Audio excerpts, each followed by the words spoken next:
does Oh appear my that God. it does appear that we have our board here and our members. So I'd like to open the meeting at 6:31. Of course, we typically open with the Pledge of Allegiance. Now let me get the town hall streams going as well. There we go. So Pledge of Allegiance, I believe Dana is getting our flag for us. There we go.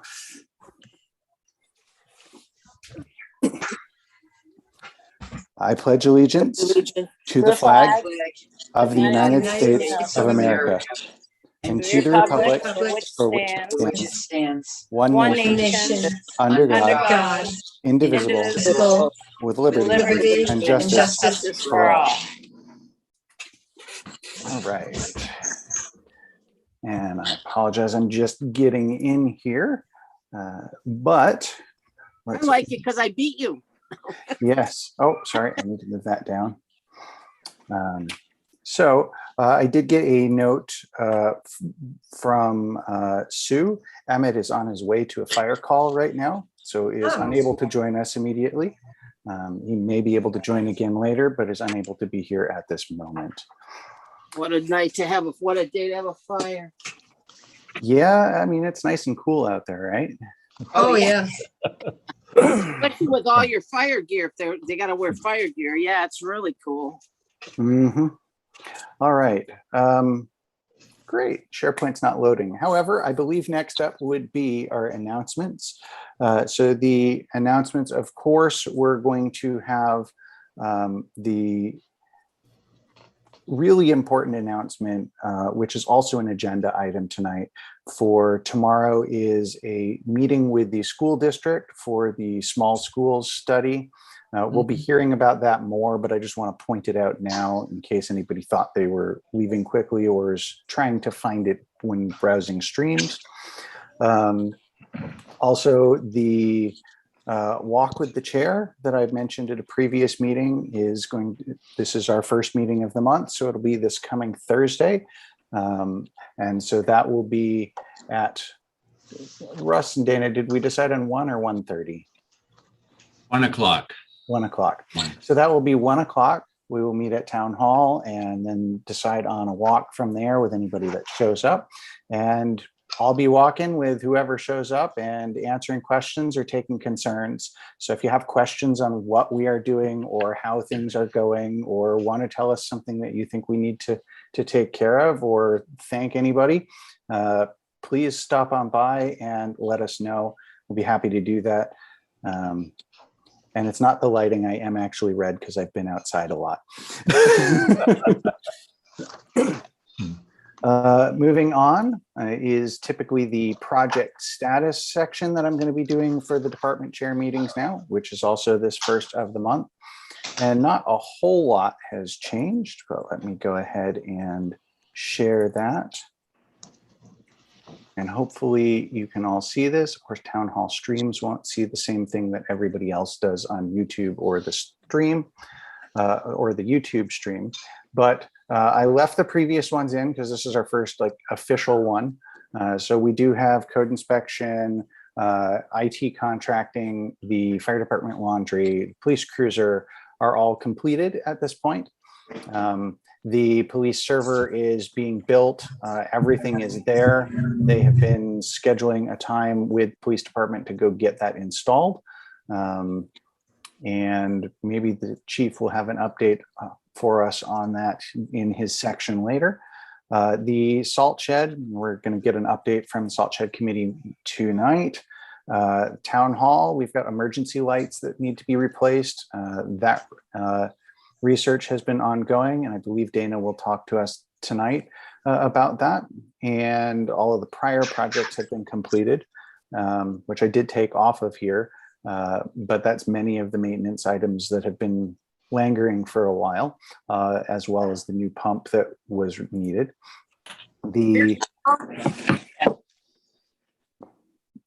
Sorry. And so next up after the emergency lights will be security, the stairs in the back and front, and external maintenance as required. So we'll be looking at those. The fee schedules project is still under investigation, and I believe that we'll get an update probably at the next meeting.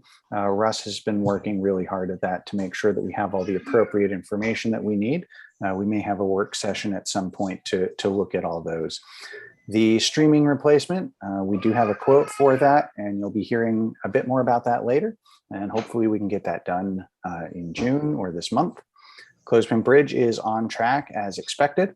White Plains Bridge, we've basically been waiting on the engineer. We have also been waiting on signatures from various land abutters to allow us on the land to do the project. Town property sales we have completed several of the sales, and we have more ongoing. You'll hear more about that later in the meeting. Deer Meadow Solar, we had a good walk with the town's nature and wetlands scientist, Rick Vanderpool, along with Olive Wood and all of their engineers. That happened towards the end of last month. And so the town is going over that, and we'll be getting a presentation from Rick at our next solar subcommittee meeting towards the end of this month. And so that concludes the brief update for the project statuses. And normally I would try to give a tiny bit more detail on those, but we probably have a fairly long meeting this time. So with that, I will move on to appointments. Actually, I'm sorry. See, I should have not skipped to announcements. Now my agenda is open. We need the roll call of the board members. So Dee. Here. Marlo. Oh, you're muted. I'm here. I forgot my computer, so I'm doing it on my phone. So I'm a little bit off, but It's all good. soon we'll all be together, right? Yes, and myself, I am present. All right. So with that, that concludes our first section, and we will move on to appointments. And our first appointment is regarding the small school study. And for presenting that and the information about it is Mike, who is our moderator, but also fairly familiar with education from his job. And so I would like to turn it over to him to talk and present about this.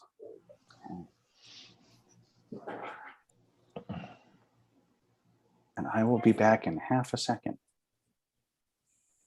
All right. Good evening, everyone. Thank you, David, and hope everybody's doing well and staying cool. Thank you for listening tonight. Just a couple of brief things. So I actually started working for Merrimack Valley back in 1991 when I was right out of college as a teacher. So I put 23 years in at the high school before going on to Bedford and now to Litchfield. And this is actually the third time that the small school study has been initiated. So it's something that's happened with some frequency. My purpose tonight is really to ask for the select board to be fully engaged in this because this one has a different feel to it than the previous studies. The previous studies were very transparent and open. You know, they sort of announced in advance, hey, we're wondering about the small schools. We really want to take a look at this. This one began back in October of 2019 when the school district engaged with an architect, and the purpose of the architectural study, and I have a copy of it that I'd be happy to share with anybody, but the stated purpose in there is to consolidate the Webster and the Salisbury school at the Salisbury site. So they were really studying what would it take to add on to the Salisbury school and to then close the Webster school and to have our children attending school up there. And to me, it's beginning with an end in mind with that worries me because the last studies did not do that. The last studies really engaged in a very dynamic process to determine what the strengths were of a small school and how do we best capitalize on those for the community. And you know, I know as a parent, when I chose to move to Webster, part of it was I wanted to be part of a small town. You know, we don't have a store, we don't have a gas station, you know, there are a lot of things that we don't have, but we have a school and we have a fire department, and we have a police department that we fought hard to keep. You know, those are the infrastructure needs that we have in our town. And I think that if the district is going to take a look at this, they really need to hear from people in Webster and be connected with why we value having a school in our small town. The other thing is, if you look at the history of this, going back to 1965, when the district was formed, believe it or not, the population in Webster was exactly what it is today. It's really not a matter of Webster became small. Webster just didn't grow, which is an okay thing, because again, that's part of the attraction of Webster, as we all know. But now labeling it as a small school against Boscawen, which is growing by leaps and bounds, just feels a little bit more out of place, because that certainly was not the case back then. So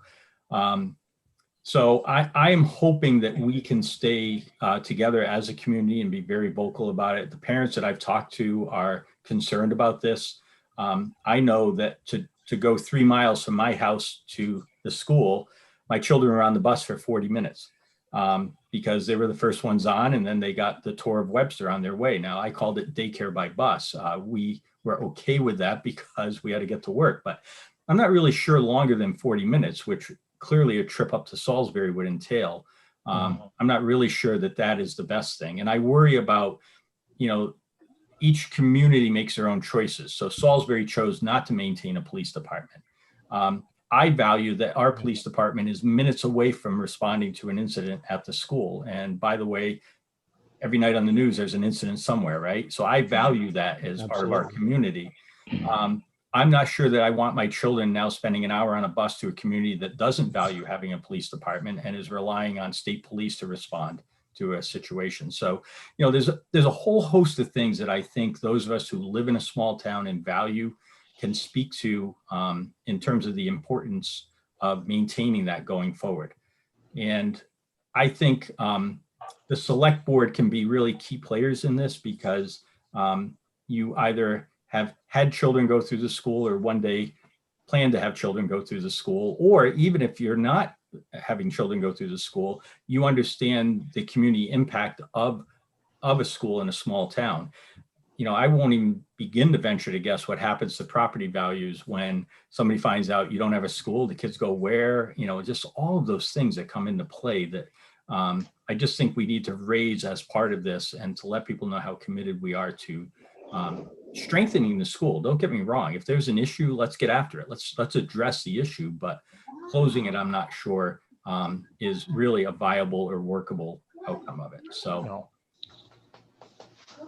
So I just wanted to make that pitch, and then also just take a second to remind the board that when the school district came together in 1965 in the original Articles of Agreement, it clearly says that each pre-existing district, and Webster was its own pre-existing district, shall maintain a school to educate the children. It says 1 through 6 in the original articles. That's been modified over time to include kindergarten and to include sending the 6th graders to the middle school. So it's been adjusted, but the clear intent was that each town would maintain and educate the youngsters in their town in town. And then as you got older, you know, going to a centralized school in Pennacook is where it ended up being located. And again, that makes sense when you include the geography of Loudoun. You know, the district's like a big V, so you're sort of pulling from two sides, and then Pennacook ends up being really central. It doesn't feel central if you're on this side of the V, this arm of the V, but for the district, it really is a central location. So, and again, maintaining that commitment that was made then, I think is another key thing that we need to be clear about going forward. So I probably said more than enough. If you've read the Grapevine, Dee did a great job of outlining some of the work that's ahead, and Bruce Johnson and I both submitted things in, and Dee, thank you for printing those so that everybody is aware. The Facebook page, you know, when you get 70 replies on a post, it's viral in Webster, so that was good. So I think people are getting energized and are expecting, I'm hoping for a good turnout tomorrow night so that people can see and hear about this situation. And to clarify, can you remind everybody exactly when and where the meeting is about this with the school district? Yep. So at the last board meeting, they agreed to hire a consultant in to do a demographic study. Completely logical step. I mean, let's do the analysis of exactly how many students there are now and what the trends are going to show. The district will end up getting a projection going out to 2030. That's helpful data to have so that they can understand how the population is going to shift over that time period. The board members from Webster, in particular Andrew Childsma, really was vocal, like, okay, this is just step one, though. We're just dipping our toe into beginning to look at this. And Andrew really pushed for listening sessions. Like, you need an opportunity to hear from the population. You can't wait to give a demographic result in the fall to begin engaging the public. So he pushed for this. I advocated that they do 2 events, one in each community, because I thought it was important that somebody from both towns was able to participate. They ended up picking one date in Pennacook. So unfortunately, they're not coming to Salisbury or coming to Webster. They're asking people to travel into Pennacook. So it's tomorrow night, starting at 6 o'clock in the Merrimack Valley High School library. They picked that location because they can stream it. So people will be able to watch from home, but there's not a 2-way participation opportunity. It's a YouTube channel that you can view, but there's not, as I understand it, there's not an opportunity for folks at home to participate in the sessions they're doing. You really have to attend the meeting to have a voice. And so that would be live streamed. And is there an opportunity for anybody to see that after the fact, or must they do live and or attend? So interesting question. The board has taken the stance that they're not going to archive or make their meetings available after the fact. They cite concern about a possible lawsuit against ADA accessibility as the reason why they're not doing that. Even though the public voted at the annual meeting to record the meetings and make them available, the board is not following through on that at this time. This meeting, however, they are recording, David, so it is something that will be available. I'm not sure how this avoids ADA issues, but they have found a way to make this available after the fact. So folks will be able to view it. And basically, they're framing the feedback around strengths, challenges, opportunities, and threats. That's what they're asking people to provide feedback around. So if folks are not able to attend, you could always email comments around those 4 themes directly to your board members or to the superintendent. By board members, I mean school board members, Andrew and Melissa, Superintendent McLean, and then it'll become part of what they have received from public input. So if you're not able to attend, I guess I would just suggest, instead of a long email that they have to sort out, if you frame it around the framework that they're asking for, it would be helpful toward having that voice heard as part of it. All right. And Dee, you have been around long enough to have been part of all kinds of school items. Did you have anything you wanted to add to this? Oh, I have lots, but I was on the school board for 30 years. And I tell you, it really makes me very upset that they're going to think about closing the Webster school, because I was instrumental in, we had the petition article to bring back the 5th grade to Webster at the time with equalized facilities at the school, because we had no gym, we had no library, we had just classrooms. And matter of fact, it was so bad that Loudon, believe it or not, they would get their Loudon Elementary School would have their hot lunches prepared in Pennacook and shipped by van to the school. And that, because they didn't even have the cafeteria that they could cook in. So anyway, and we came a long way. And I think the school is, to me, the heart of a community. And one of the big things that drives me crazy is there isn't much property in Webster. So Russell just told me, I looked it up and Russell helped me. We have land all around the school that the school district does not own, but we have 10 acres where the salt shed was. We have 4.7 acres at the town park. We have across the river, which was very interesting. We own that. And What? What? That was somebody commenting that probably thought they were muted or something. Oh, okay. So there's 58 acres across the river. The school doesn't have to maintain any of this. So I really will. We had a fight to bring back the fifth graders back. We did do a compromise. So the sixth grade went to middle school, which is good, which is the good part. But Webster people fought really hard and long, and Salisbury were the ones that made it. Showed up to vote. So anyway, so I am very much against closing the Webster school or even the Salisbury school. I think it should be the way it is. And I will fight. I guess I will get in there and fight hard to do that. So I could say a lot, but I won't hold up the meeting. But I'm planning to be at the meeting tomorrow night and say plenty too. So, and I hope everybody shows up. This is something that will affect, like, I mean, Mike Jetty, he did a great job saying that, and he was with the district and all that for a long time. And this, I don't even know what it would do to property values if you don't even have a school.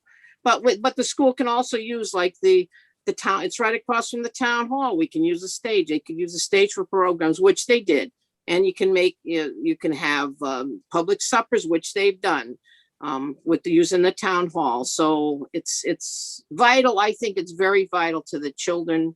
And that one extra year that I did find when the fifth graders stayed in Webster, that 1 year of maturity made such a difference when they went into the middle school. Really made a difference. So I hope everybody supports the Webster school. Yeah, I would agree.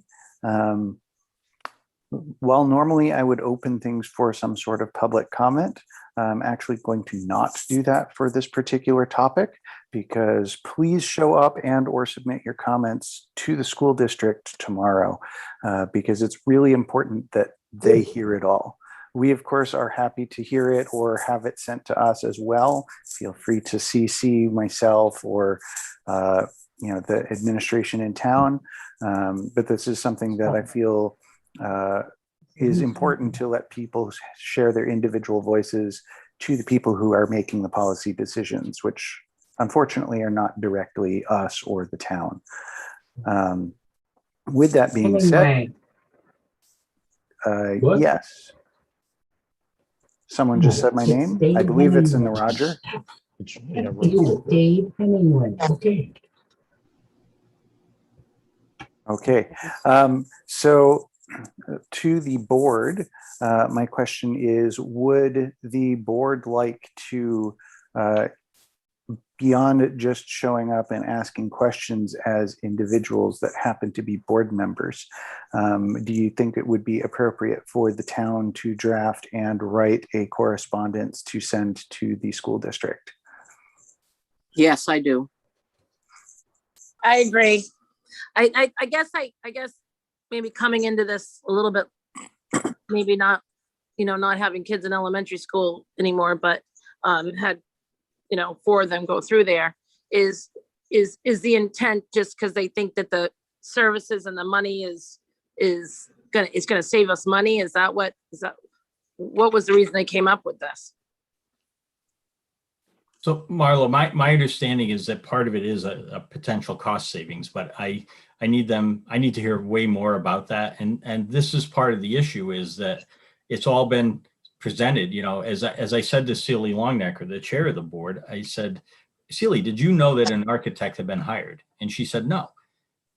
And I said, but you as the board chair should know, when you enter into a contract for $15,000 to study something as important as closing a school, I would just expect you to have known about that, or to have been consulted. I guess technically they don't have to vote on a contract of that size because it's under the threshold that requires a vote of the board. But it just feels wrong to me to not involve. So, to me, that the pieces that this is sort of coming out of left field at annual meeting this year, I would have felt better if they had said, listen, we are voting on this budget, but we have a concern. Our concern is the cost of the smaller schools, and we're going to launch a study. Okay, great. Disclose that to the public and say, this is something that we're going to take a look at. But don't let it be found out kind of through a backdoor channel that you're looking into this thing and that the school board doesn't even know about it. I really feel like they're beginning, that's what I mean by beginning with an end in mind. And I think, we just have to be really vocal that public should be engaged in the process. So they're doing it now, but I really think they're doing it now because they were forced into doing it now by people who found out about it. This was not a by the way, we're beginning this process. So they say there's cost savings. I've looked at the per pupil expenditure for Webster. Our per pupil expenditure is the second lowest in the district. So one of the other towns beats us by a few $100. We're pretty good when it comes to a per pupil expenditure. Salisbury is the highest. So to be clear, we may be being lumped in with another small town because you have one small town that has among the lowest, almost the lowest, and the other has the highest. But again, identify that and identify how to address it. If you want them to see, you can open your computer to move it. Oh, it's fun. I don't think that. But it's, Okay. but I'm not sure that you, so don't lump us into that if it's a cost savings thing, because if it's cost savings, we're there. We're doing a pretty good and a pretty frugal job. Thanks, Mike, and I agree. All right. Mike, is there, obviously, we're not going to draft and approve a letter from the board for tomorrow's meeting. Do we have any other dates as to when they're considering or expecting comment through, et cetera? No, I really think, I think you have two critical things. It's attending tomorrow night to learn more, because that's the first public bite at this. There's a school board meeting, I think it's the following Monday night.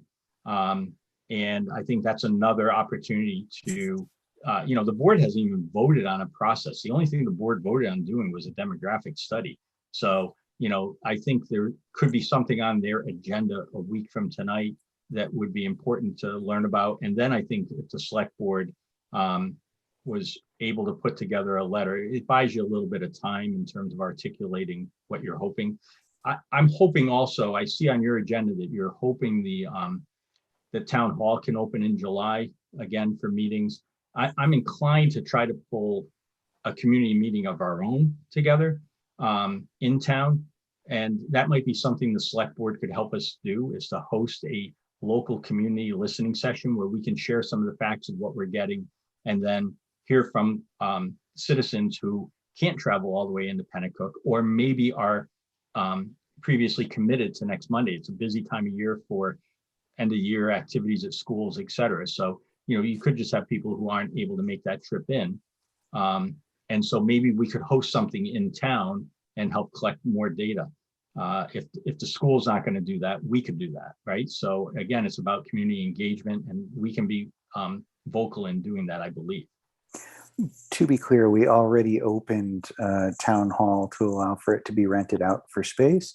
So it would not be a problem to hold an event of that nature, provided that the board agrees, which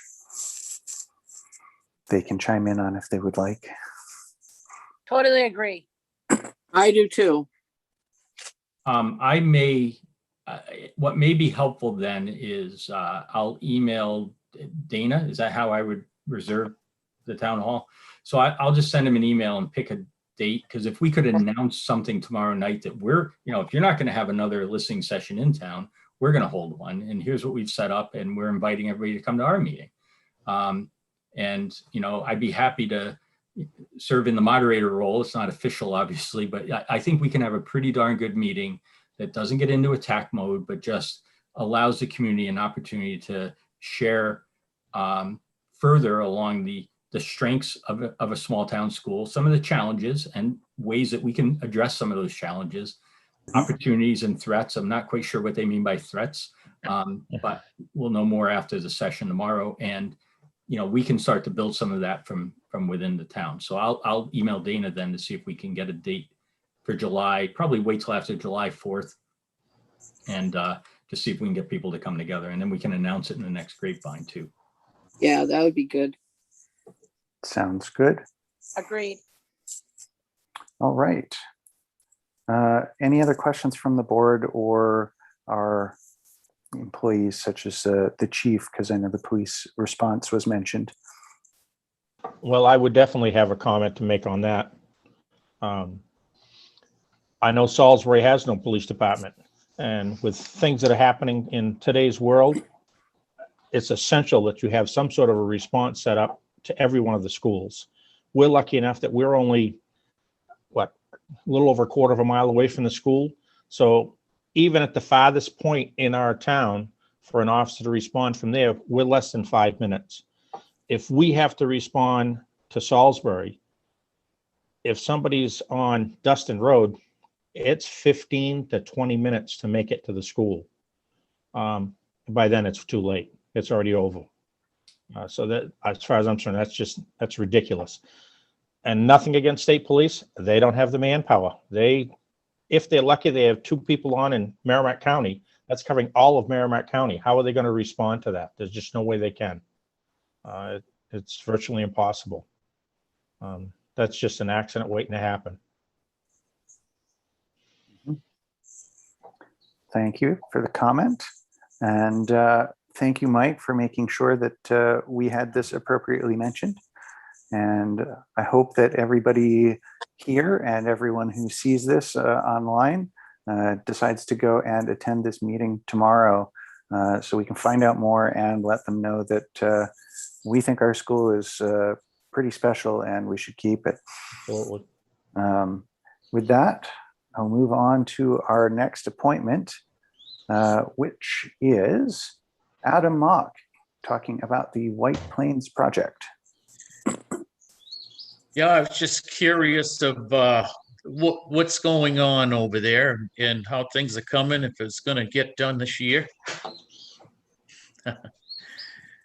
Is it just the general question, or did you have any specific comments or concerns? No, I guess I've been over that way working, and I see the people that live on the other side of the bridge are having to lug their kids 2 times a day to catch the school bus. So I know I got my tax bill here a couple of weeks ago, whatever it was. I'm sure they did theirs, and just curious to what's happening.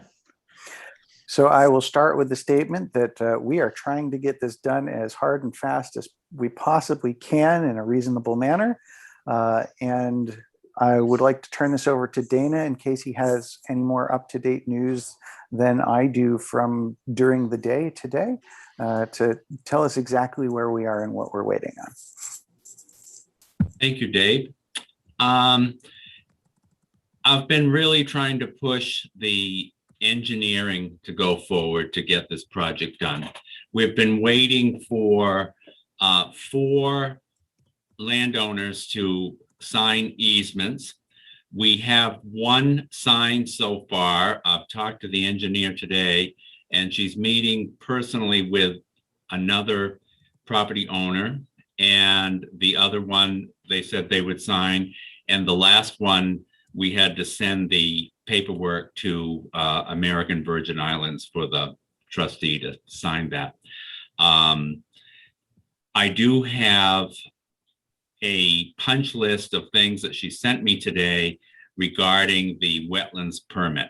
I'm very geared to make sure we get that permit soon, because after that we'd have to order the culvert, the box culvert. So she's promised she's going to help me get an appointment with Tyler Davidson at DES. And I'm trying to push this as best I can. But it's like running uphill through mud sometimes. But yeah, I hope to get it done this year. I know people have been waiting for a long time. I was reading through some minutes and it's gone on for like 5 or 6 years. So I can see why people are frustrated. So am I. That's And really just- what I have, David. Yeah. Okay, thank you. And just to help clarify the process going forward for everybody, once we have a set of engineering plans that are not in the property of the town, but our engineer has. And then once the easements are all signed, that engineering plan along with the easements all get submitted to DES with the DES application. At that point, we wait for DES to approve it. Once it's approved, then we can order the box culvert and start the construction process. And that's where we are. Unfortunately, I wish we had much better news for you. That's a very almost identical place, except we have one signature that we got as the town from last month. But that is where we are. Okay, well, guess that's how it is then. Well, I have a question. So with the engineer, Dana, or even Dave, are we feeling like, is she moving now? I mean, I think some of the problem was couldn't get a hold of her. She wasn't doing what she was supposed to be doing. And have we kind of come up with a plan with a little bit of a deadline? You know, I'm trying to meet with this person, you know, so at least we get updates to why she can't get with the person to get it signed. I mean, I hope that makes sense. We all know how fast time goes by. And as here we are 5 years later, and I would like to see that she's got a little bit of a gun pointed to her head. And that's not very nice to say, meaning like she's got a deadline to work with.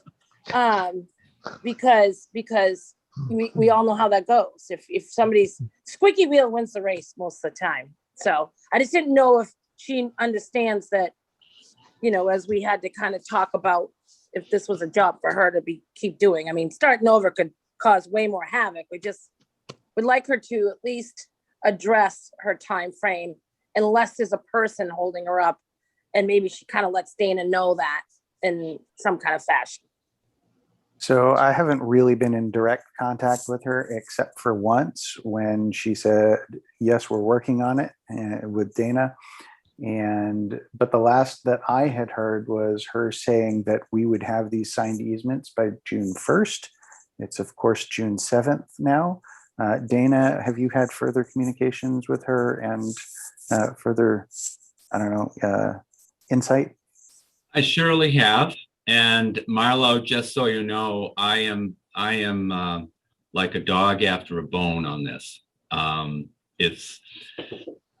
That's why I asked her today to send the points of what we needed to do to get it done. We were waiting she had told us we would have them on June 1st. And I don't know if there was any miscommunication, but the town did what it said it would do. And I guess the best thing that we have is just to go forward. To start all over again, I think would hold this project up even more. I had a very good conversation with her today, and I think she realizes the seriousness where we are with that. It took her 5 years to realize that. Well, better late than never, Dee. Sorry, I can't help that. They sell big thumbtacks at Staples. Put one in her chair. That's all it would take. I don't have to say any more. I hear you. Put two in there. So do we have any other questions on the process or where we are with that from anybody else? If not, I will move on to the next, but I want to give people a moment to ask if they do. All right, so moving on to our next appointment then, that is the Salt Shed Committee. And I believe they have a updated engineering spec and plans to present and tell us about. Unmute, here we go. Okay, Craig is out there too. And so, you know, if anybody else wants to pitch in on this.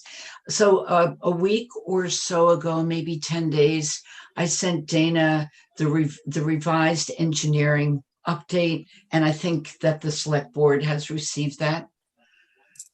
Right? Correct. Yep. Okay, perfect. So, so do you actually have that in front of you, Dave? Is that something that you can share? Sure, let me, Russ, are you able to share it? Mine isn't in an easy to share point at this moment.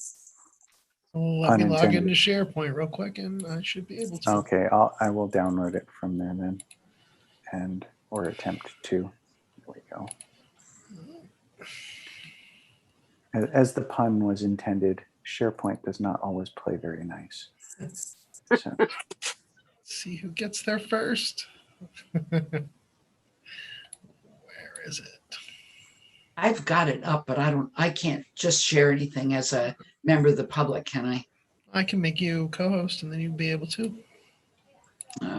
that works. Then, as There she's you go. talking You about can share. points, you can go through them. I can share. Yep. Yep. Okay. Okay. How can I share this? I'm not seeing. I've got my thing open, but I don't see how I'm gonna share. Well, I've got it up now, so Okay, good. there we go. Share. All right, you should be seeing it. Okay. So are you in charge of your scroll? Yep. Okay. So all right, so I'm going to switch over from mine to yours then. Okay, so basically the goal of the revision was to more narrowly focus the job that we actually want the engineers to do. That was the select board request. So we, Craig contacted the engineers and told them to not worry about the second access point, and also don't worry about the water coming off the back of the mountain down into the parking area. So what they did on page 1, they reiterated what task 1 and task 2 are. The documentation and essentially the drive up into the salt shed area and the drainage. Those are really the 2 key points that have to do specifically with, ultimately getting a salt shed up there. Russ, can you scroll down? Yep.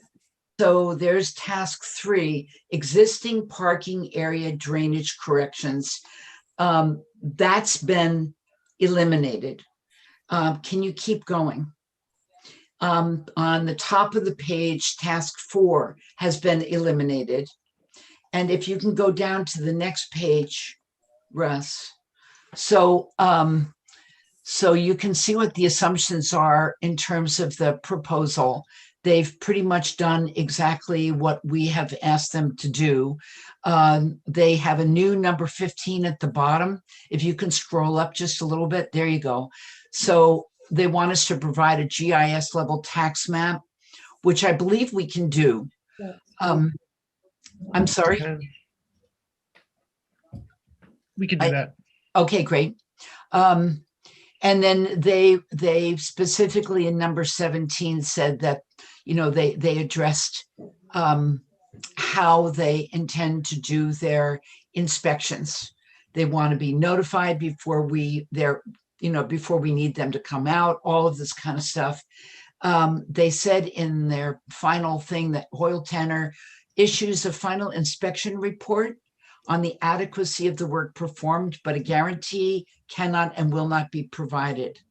So I know that Roger Becker is here tonight. He was an engineer in his working life, along with other things that he did in his working life.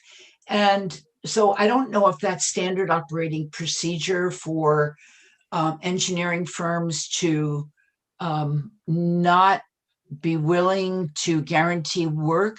However, I thought that it might have to do with the fact that they're not going to be associated at all with the work that Emmett is doing. It's really, I guess, if we want, a guarantee, the guarantee is going to have to come from Emmett because he's the one doing the work. So, if I'm not understanding this correctly, then Roger will probably let me know. Let me just finish here. Can you go down to the next page? Right there. Yep, that's good. So for tasks 1 and 2, the revised fee is down to $6,500. If we want to throw in number 3, then the amount goes up to 9,000. I don't know what the board feels. I think $6,500 is a pretty slimmed down version, but it essentially gets us a drive up to the top, and it gets us work on the erosion control and drainage. And so I think from this point on, assuming that the board has read through this revised project, you know, I would ask for your questions on this. Sure. I guess I'll start. My question would be based on the tasks. Are you suggesting that we only go for tasks 1 and 2 for the total of 6,500 and not have the inspections or final report that they are charging an additional 4,500 for, which would bring us all the way up to the 11,000? Yeah, I'm not suggesting that. I'm leaving that to the side for the moment. That is a recommendation that they're providing us. And so I think we should decide, first of all, whether we're going to have the engineering company focus on simply task 1 and 2 for $6,500. The additional $4,500, that fee amount has not changed. So. Okay, and so that is the inspection of the work, to clarify for everybody, that task 5 that's listed there. And so that's where that sits. I guess I'll open it to the other board members before I continue. So I have a question. I guess I can understand sometimes why people want to use engineers, because then it creates responsibility not on the town. But in this case, I'm having a real hard time understanding, you know, why, you know, and I suppose it's all a matter of opinion.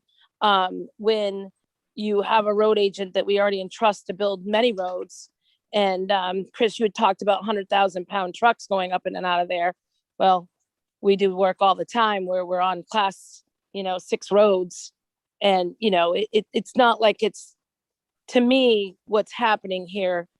If we don't entrust our road agent to be able to do this on a daily basis, I don't understand why we would need to spend the extra money. Now, granted, I suppose if they were going to stamp it, take any responsibility away from the town, but it really still falls back onto Emmett, because he's not even a town employee. He's an independent contractor, so his insurance and liability would hold firm on if something failed for some reason.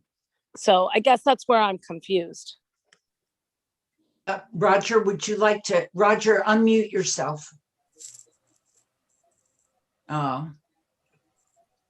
Roger?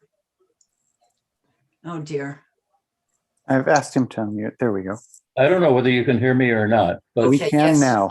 if you can, I mean, I've been a selectman in this town for a number of years. I would hesitate to hazard a guess how many, but it's probably 13 or 14, something like that. I have run into this question a million times. I think when the town assumes responsibility for taking on a project like the salt shed, you need to have, without stepping on any toes, the opinion of a person who is qualified to pursue this.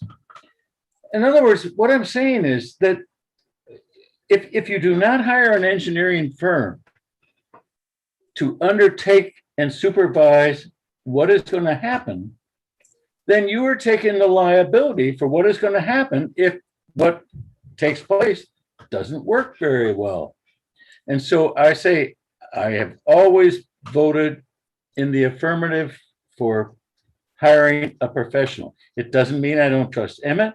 It just means I think we need to be aware of the liabilities that can possibly be incurred when a plan fails. And I don't know what else to say. I am an engineer. I guess I should probably say that. That's my profession. And I suppose you could say that's why I feel that way. But I think you need to pay attention to a professional opinion, and that's where I stand. Marlo, we did throw this around quite a bit, within the subcommittee. And it was the unanimous opinion of the subcommittee that for the sake of the future in this town, that an engineering firm and getting a stamp of approval on the work completed at the end of this driveway project would provide the future people in the town some sense that the work had been done correctly. And again, it's not that we think that Emmett can't build a great road. We know that Emmett can build a great road. And this is why Emmett is getting this work. We have every confidence in him as our road agent. But this is just insurance for the town for the future. So, I don't see why not. I really can't, if there's. Can I add my 2 cents in here? Oh yeah, Craig, please. I respect Emmett a lot, but I haven't heard him say how he's going to deal with the drainage issue there. He hasn't talked about any specifics there. And if you sort of reject the engineering, what are you going to do? Are you just going to turn it over to him, say, go build it? Yep. I think that would be the natural conclusion. If we did not have engineering, it would be, hey, Emmett, do this. And that seems like the natural conclusion. I would just like to say one more thing, that I think when you're talking about a second access point, it would be advantageous to the town to approach both of those at the same time and not try to do them independently. And so if you're going to say we need a second access point, I would agree with that. But I think it has to happen at the same time as the initial project. So that's all I'm going to say. I'm spelled out. So thank you for your comments. And personally, I'm not speaking for the board here, but for myself, with the second access, I agree it would typically make sense to do at the same time, whether or not it's engineered or engineered at the same time. That discussion is, of course, ongoing, but doing them makes absolute sense for similar timeframes. So I want to ask Emmett a question, actually, since Emmett is now able to join us. Based on the comments that we've heard so far of, this is basically an insurance, a help to make sure that we don't get it wrong and that it's not failing, et cetera.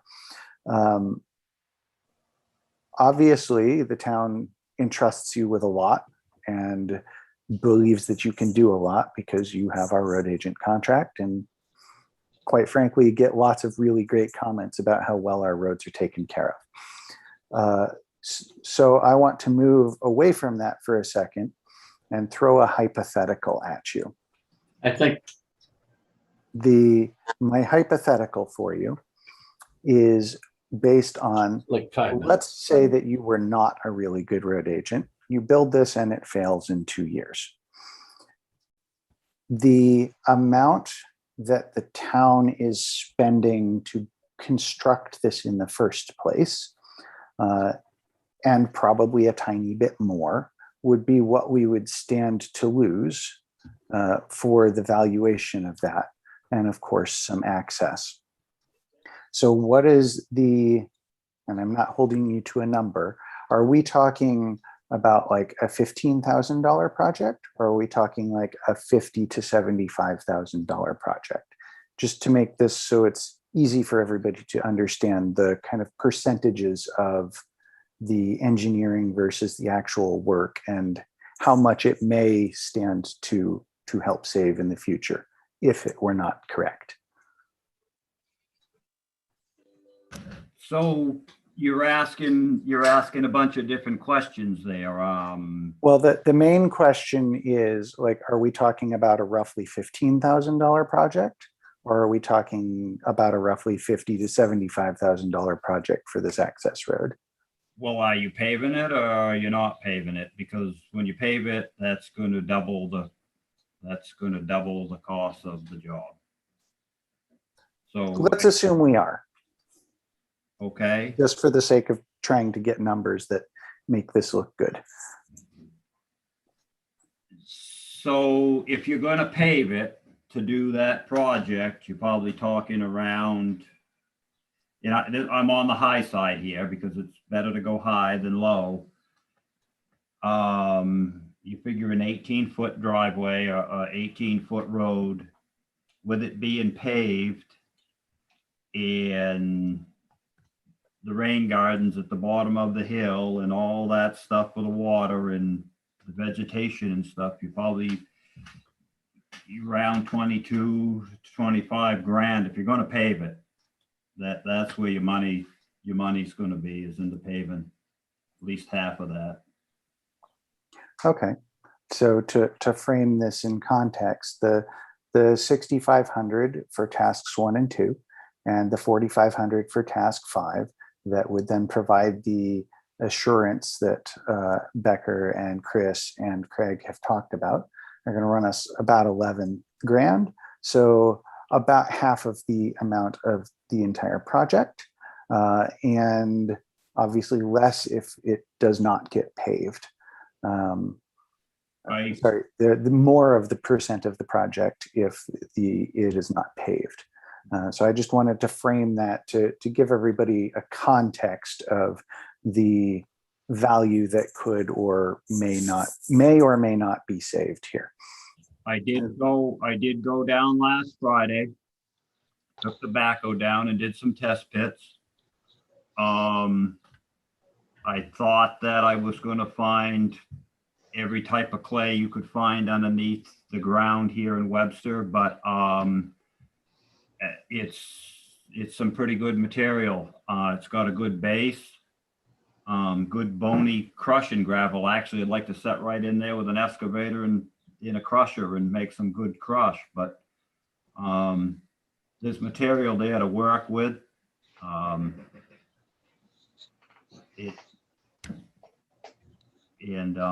Yeah,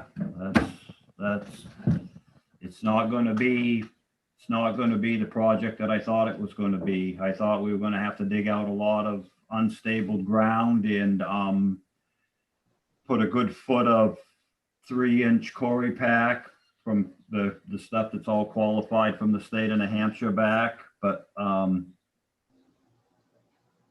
not going to have to do that now. So there's material there to work with. So it's going to keep the cost of the job down. Okay. And then the second driveway might not happen because the state has rules and regulations and can only have 3 driveways in that section. And one of the driveways is the piece of land that you bought. There's 2 driveways on that piece of land that they bought for that sand shed. So that leaves one more at the access that we're using now to get into the safety building.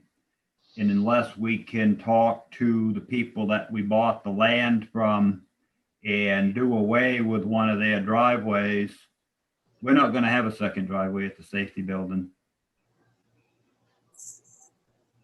So I have talked to Steve Adams, our police chief. And we're going to go down there, Steve and I, and talk to Dave. I'm sure that's the young man's name that owns the property there, and see what we can come up with. Emmett, I would just please request to be involved in these conversations.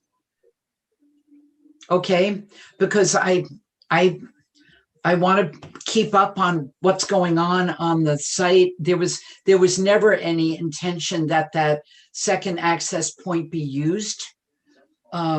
There's certainly a neighbor up there that has concerns that it never be used because it provides an excellent buffer. So I wonder if another argument could be made to the state people that in fact there's not an intention to use that as a driveway. And then the problem goes away. Well, I'm not understanding you, Chris. What driveway isn't going to be used? The one on the north side. So why are we going to build it? We're not. I'm lost. Okay. All right. Maybe I think we should have this conversation since it's not being regarded as part of this project anyway. I think the next time the committee meets, the subcommittee meets, it certainly would be good to have you there and talk to the subcommittee about this, just so everybody's on the same page. Wow. So I want to clarify one thing here. I believe that is a good request and a good comment, and it would be worthwhile having both Emmett and Steve show up there to talk about what they're doing and wanting for the site. However, I do want to clarify that that is for the safety building, not for the salt shed. So they are actually a separate thing, and that's what this driveway is for. Right, but I mean, if we're talking to Dave McCallan, who's no longer the owner of any part of that property, I don't even understand. Was it Dave McCallan that you're talking about, Emmett? Yes, Chris, because Dave McGowan has two driveways on his property. One of them has to go away so we can build our second driveway. You're talking about the south side of the safety building. Oh, okay. He had an existing driveway that's got an apron by his mailbox. And then when he did all the work, he set the driveway down 50 feet and put a new driveway up through. No, now I know what you're talking about. I know what you're talking about. Apron has to be cut out and loamed and seeded back in before the state will go any further on this driveway permit for our second driveway at the safety building. Okay, sorry. I understand now. So we can involve 100 people to, I don't think it's really not necessary. I thought that you were talking about the driveway access on the north side. So now I know what you're talking about. You're talking about the 2-track that goes back there, the logging road. No, logging road is the stone walls all back into place and there's no apron off in that. This side, the Kentucky side of the logging road, the old driveway that used to go up in there back years ago when it was the farmhouse, and back before a lot of people's time.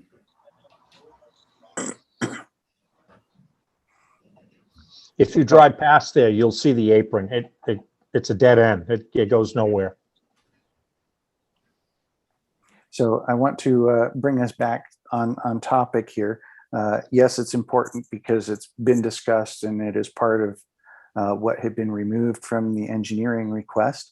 But right now we are talking about the engineering and the salt shed portion of that. So I want to try to bring us back on topic for that. I've asked some questions. I believe Marla asked a starting question that I kind of expounded on. Dee, do you have any questions or comments here? No. How do you like that? No.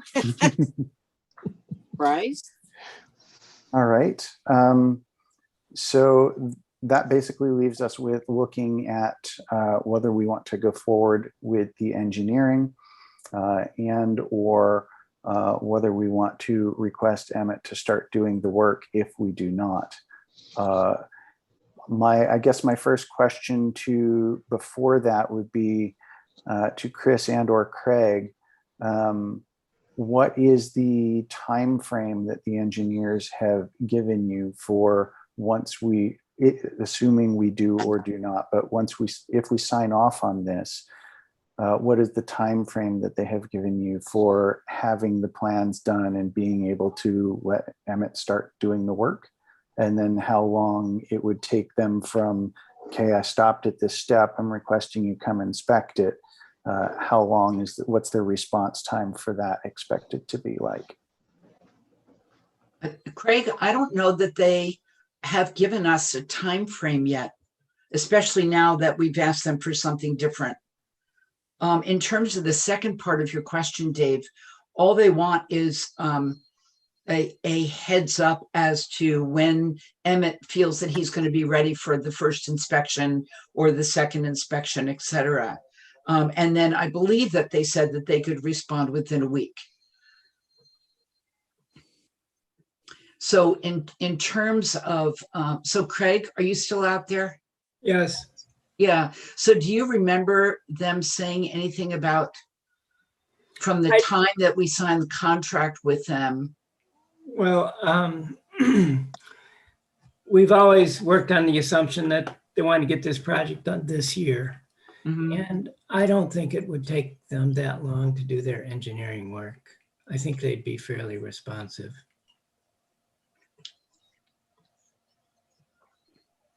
Okay. Marlo, I know you started the questions and then I kind of carried on off of yours. Do you have any further questions or comments?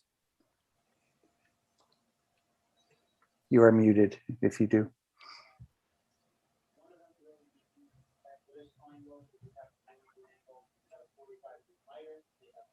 Okay. So at that point, then we are looking at whether we will go forward with this. I guess my first question to the board is, or my comment to the board is, I would rather not treat this as separate items. Going with task 1 and 2, which is the 6,500, and the let's create a plan, and then the task 5, which is 4,500, which are the inspections. It seems like it only makes sense to do 1 and 2 if we also include 5, because otherwise there's really no point. You have no guarantee that anything was anything. And of course, they are not, what was their quote? A guarantee of the work cannot and will not be provided. However, they of course can't say or do anything if they're not doing those inspections. So that gives us that total of $11,000.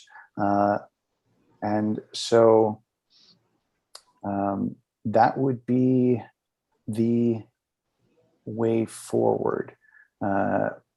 Dee, do you have any problems with considering them together? No, I don't. I think it's the right way to do it. Marlo, do you have any problems with considering them as one item? No, I do not. All right. So with that being said, I would take a motion to either tell Emmett to start working and avoid this, or to accept the engineering proposal and start that process. Well, I would make a motion to do the, not that I have nothing against Emmett and all, but I think we should do the engineering on that, on the proposal. So how do we word it? I don't know, but you're good at wording, David. Okay, so I will then second Dee's motion to bring to vote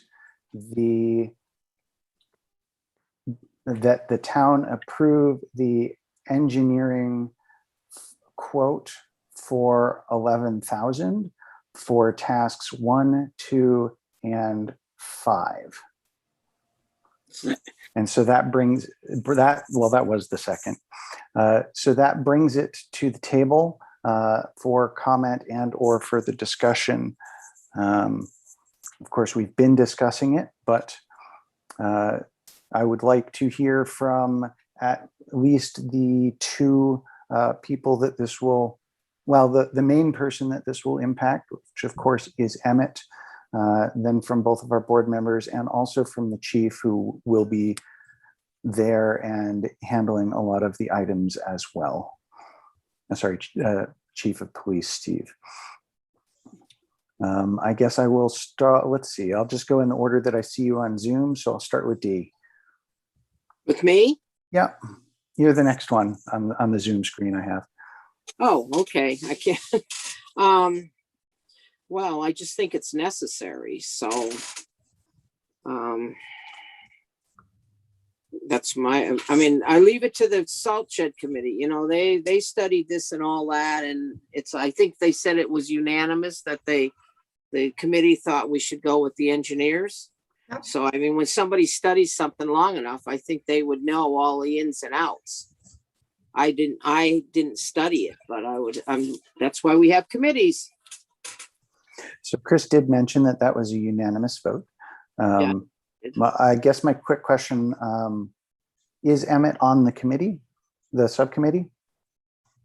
He is on the committee, and he decided at the time that he would go along with whatever the group wanted to do. Okay. And so the next person on my Zoom list is actually Emmett. So Emmett, if you would like to comment on that and or what the rest of the project and the proposal.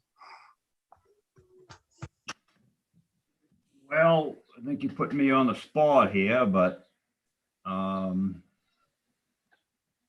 I did meet down there with them two different engineering companies and listened to them, and they all had great ideas. Okay, so you just listen, but it sounds like that's what they want to do. The committee did put a lot of time in with it. $11,000 to pay the committee, to pay the engineer. $11,000 to, if this is going to be engineered, it's going to cost you a lot more than $11,000. I'm going to tell you that much right now. When the engineers start telling you all this and that, which is great, it's all good, because this is going to turn into a $40,000 project. But that's all good. Whatever. I'm just I'm whatever. I stand where I'm told. And it's 390 feet long. It's, what did Craig say it was? 8% grade, 10? More than that, it's more like 11%. Okay. Every Monday morning, I go for a ride. Pearson Hill, Clough and Sandburn, all my hills.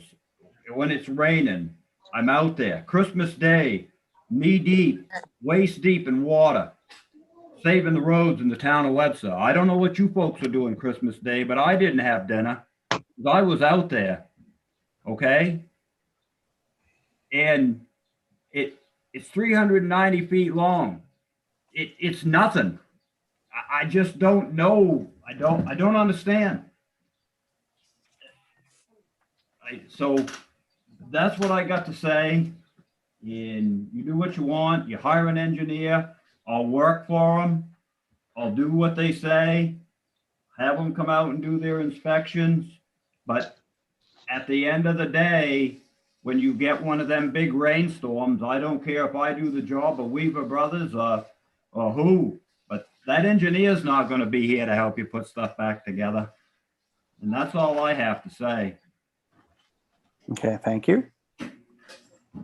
And so moving on my list of people, the next one is Marlo.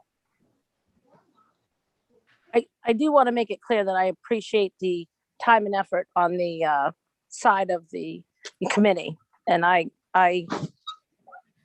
guess unfortunately and unfortunately have worked for different engineers, you know, like I pointed out the other, right in our own, you know, town where our business is located in Henniker. And I think, you know, I have to agree with Emmett in the sense that, you know, yeah, and I think Dave, you posted a good question, and maybe we even do some table it and then have Emmett give us a pretty close number to what he thinks it's going to cost. Because at the end of the day, to spend $11,000 on an engineered plan that they're not even going to stand behind if we get that 100-year flood or that water issue that nowadays, even in our side of the business, is not what it was 20 years ago. We've got to, you know, and I think Emmett's been through it, or our roads in this town have been through it, where they are, you know, it doesn't, if you got to just have the proper drainage, you got to have the proper ditching, the culverts in the right place, but that's not rocket science. And I'm not taking away from an engineer company. And I guess I'm a little bit perplexed to, oh, we'll draw this for you for $11,000 and we'll come out and just make sure he's doing what he probably would already know how to do. And then, but yet we're not going to take any liability, which then creates the liability is going to fall back onto Emmett anyways, as an independent contractor. So my mind says to myself, I don't understand why we'd want to spend that extra money to do something that we already know how to do. It, you know, the grade, we put in driveways ourselves, we put in logging roads, 15-20% grade, you know, and you got to ditch them properly, put the culverts in, stone the ditches, and the water's going to go where you ask it to go, in a sense. So I don't do them every day, but we've done a fair amount of them ourselves. And that's the reason I would have a very hard time supporting spending an engineer company on a road that's going to cost the town somewhere between, you know, $20,000 to $30,000. Not speaking for you, Emmett, but I'm just saying in general. Yeah, that was kind of the spitball figure that Emmett was giving us earlier, was the 20 to 30 grand range for the project paved. And so, which of course would be less if it was not paved, as Emmett mentioned. So at best, this would be. Hey, Dave, can I ask you a quick question? How Please. does that, we're making a decision, and we're just trying to support everyone, okay, and watch our taxes, of course, but when are we going to decide if it's going to be paved or not? That creates different levels of repair to roads and cost when you do pave it compared to when you don't pave it, as we live on a pretty sizable hill and part of it's paved due to water. You know, I mean, it's probably more like well, you know better than I would, but I would say at least 15 to 18% grade on the town road that we live on, up to around to our driveway. I guess my point is that's kind of a pretty major thing to know. And Emmett, you correct me if I'm wrong, paving compared to not paving when you're controlling water. Oh, it's right. I mean, that's why back in the day, I mean, they paved the backside of Clough and Sandman, and not the backside, but the big hill on Clough and Sandman. They did Roby Road. They did the one up on the Call Road going up into your house. I mean, there was a reason they did that. It's to hold the hill and to keep it where it's supposed to be. But you still have to keep it so the water doesn't get underneath the tar. It's a lot to it. I mean, I lay in bed at night just dreaming this stuff up.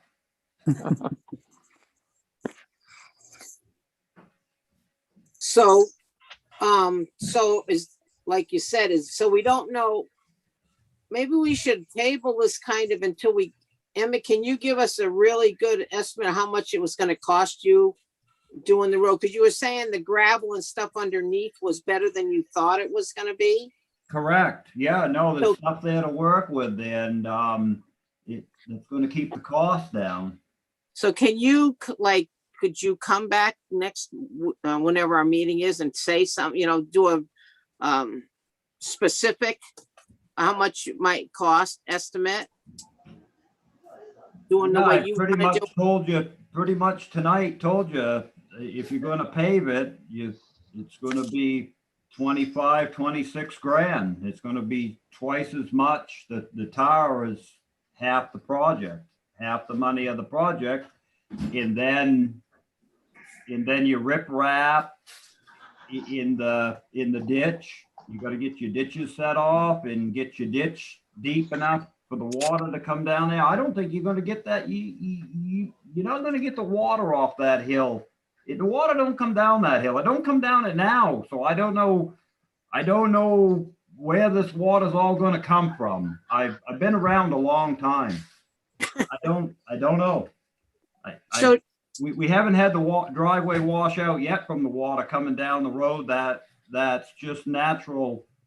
That's just there. But So do you don't think we need to pave it? Is that? yeah, we need it to pave it would be great, but it would last forever if you paved it. But I don't know. So what you want to do, you tell me.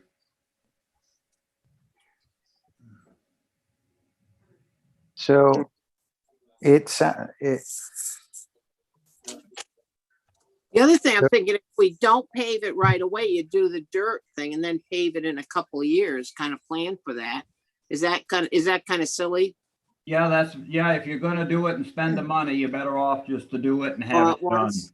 All Okay. at once, and then it's done and it's behind you, and then I don't know, maybe we can get somebody to stripe a yellow line up or passing zone up through there. Well, Dee, the reason that is because, you compact it, you get everything in place, and then you pave it. You do stand a chance, whoever knows. I mean, we've all had these weird storms come through and, Yeah. make it so that he has to, the town may have to haul in more material before you pave it. Because you only want to spend less money on paving than you do on the actual, crushed gravel or intra crushed gravel to pack it in as a road. Yeah. So did I answer that right, Emma? Yes, you did. And so Marlo's been making several comments here about, we've done this, et cetera. Marlo, can you remind folks what your experience is here that is relevant in this? Yeah. So we have, we have a forestry company, which we build roads all the time to get to different parcels of property. Not necessarily always to town spec in a sense, as we're just going to do our forestry and then, remove our product. But we have 100,000 pound material leaving every time. And, and when they're $150,000 trucks going in and out of the woods on these roads that we build.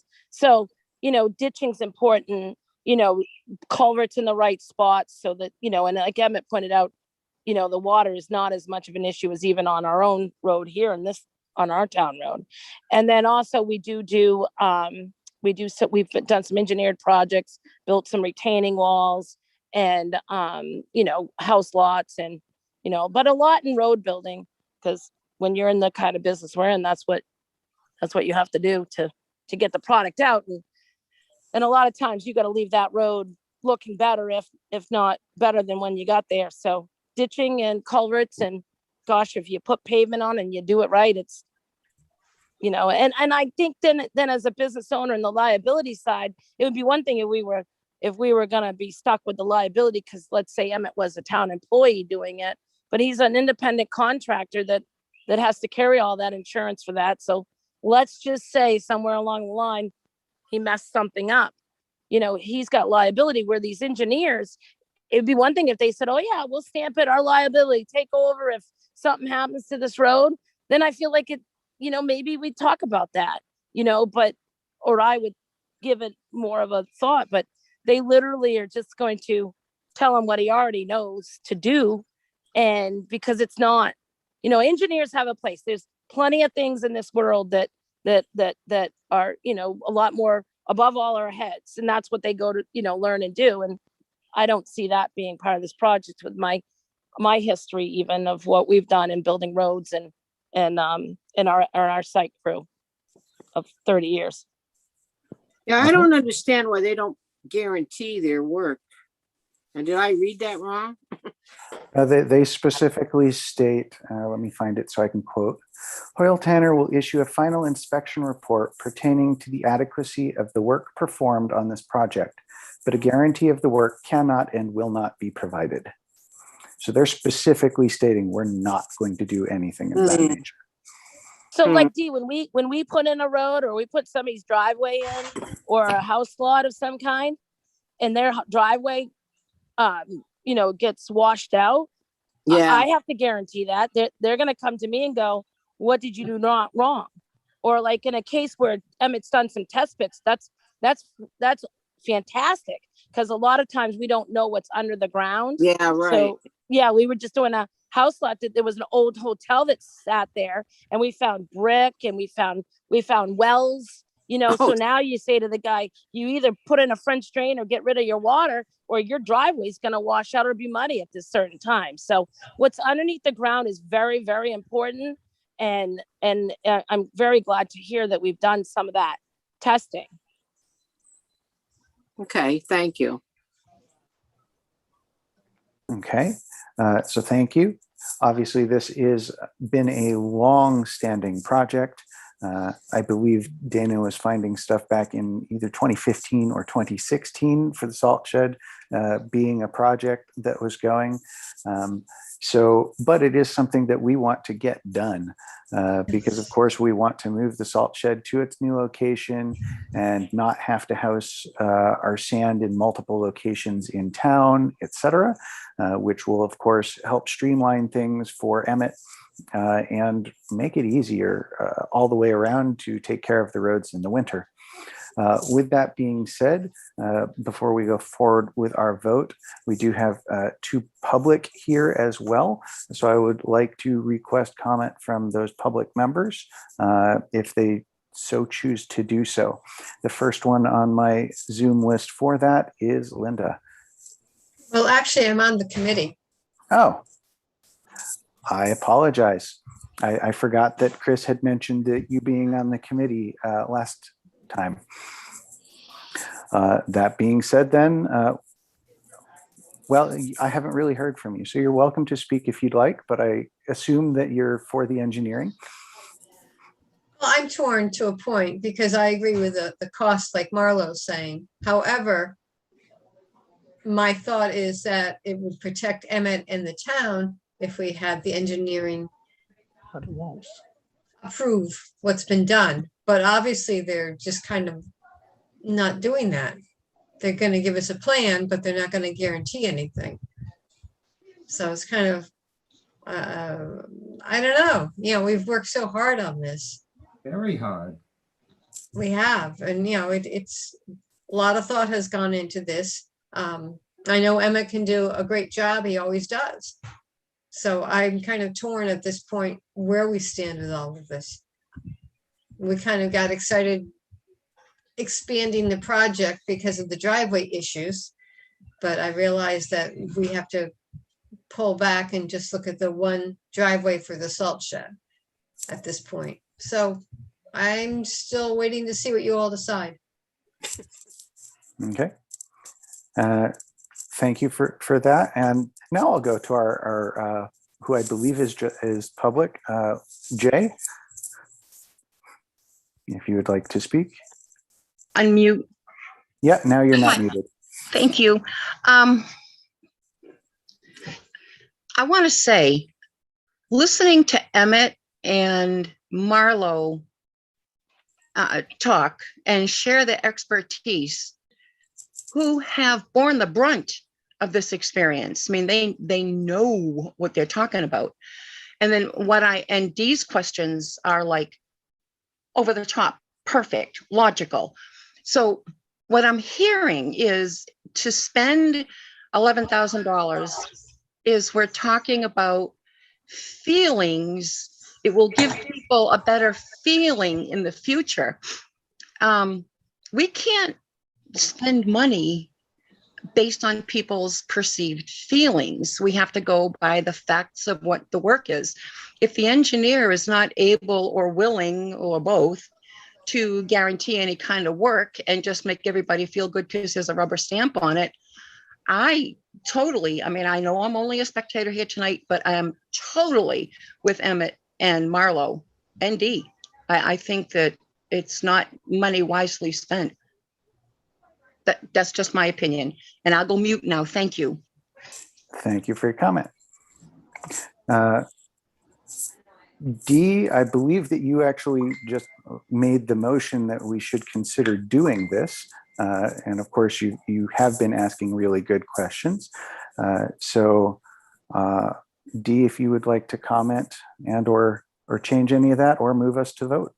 Well, personally, now that I've talked this out, I think for the cost of $25,000 to $26,000, and I know Emmett's experience and Marlo's, and I almost think we should maybe not hire the engineer and add another $11,000 on it. It is a salt shed road. It's not the main drag. So in a way, I guess, am I being really silly? But I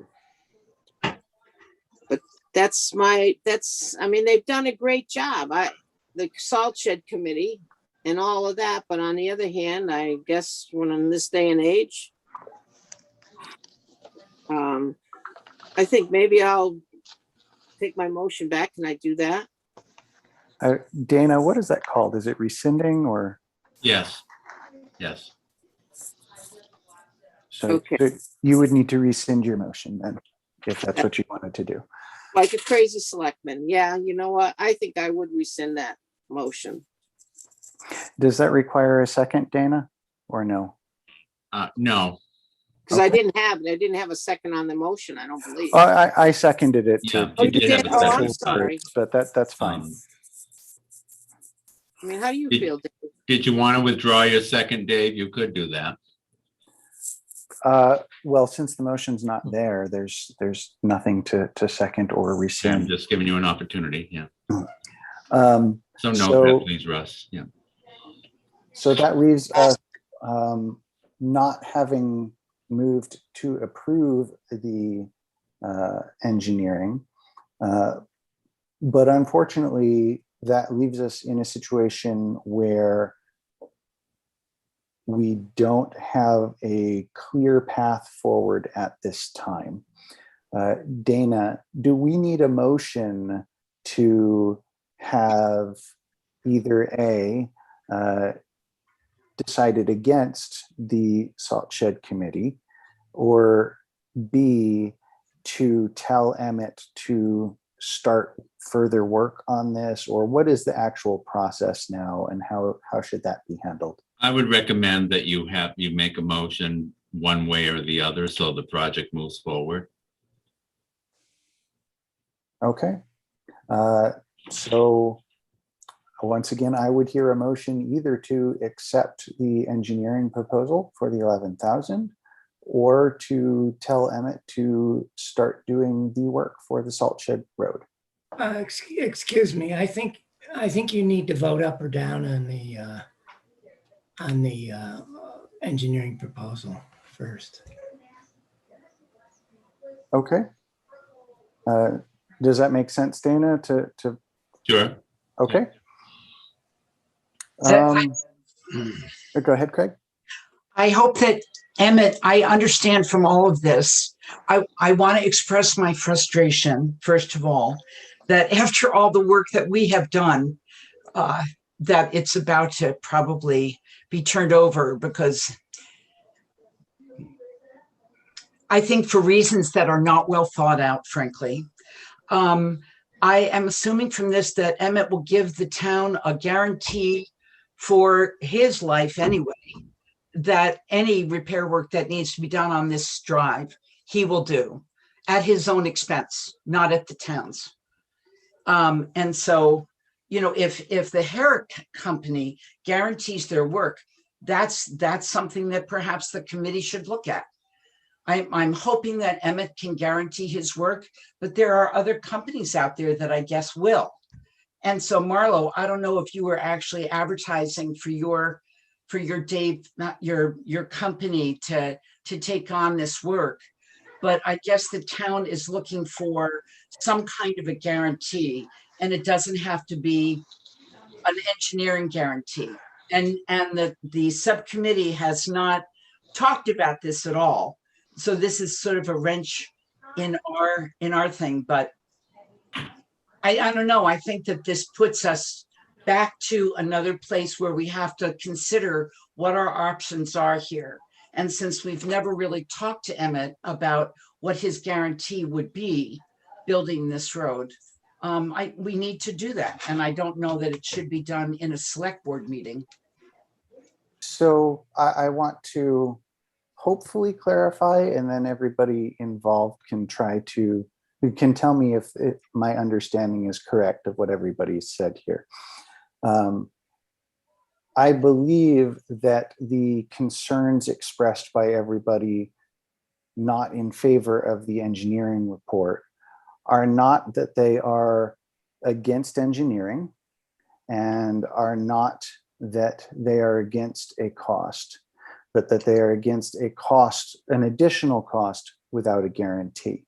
But And it's a- so for Emmett doing the work, it would be without guarantee, but also without, well, beyond any normal, like the roads are going to stay properly maintained kind of guarantee, but it would be without additional cost to say, yes, this is guaranteed.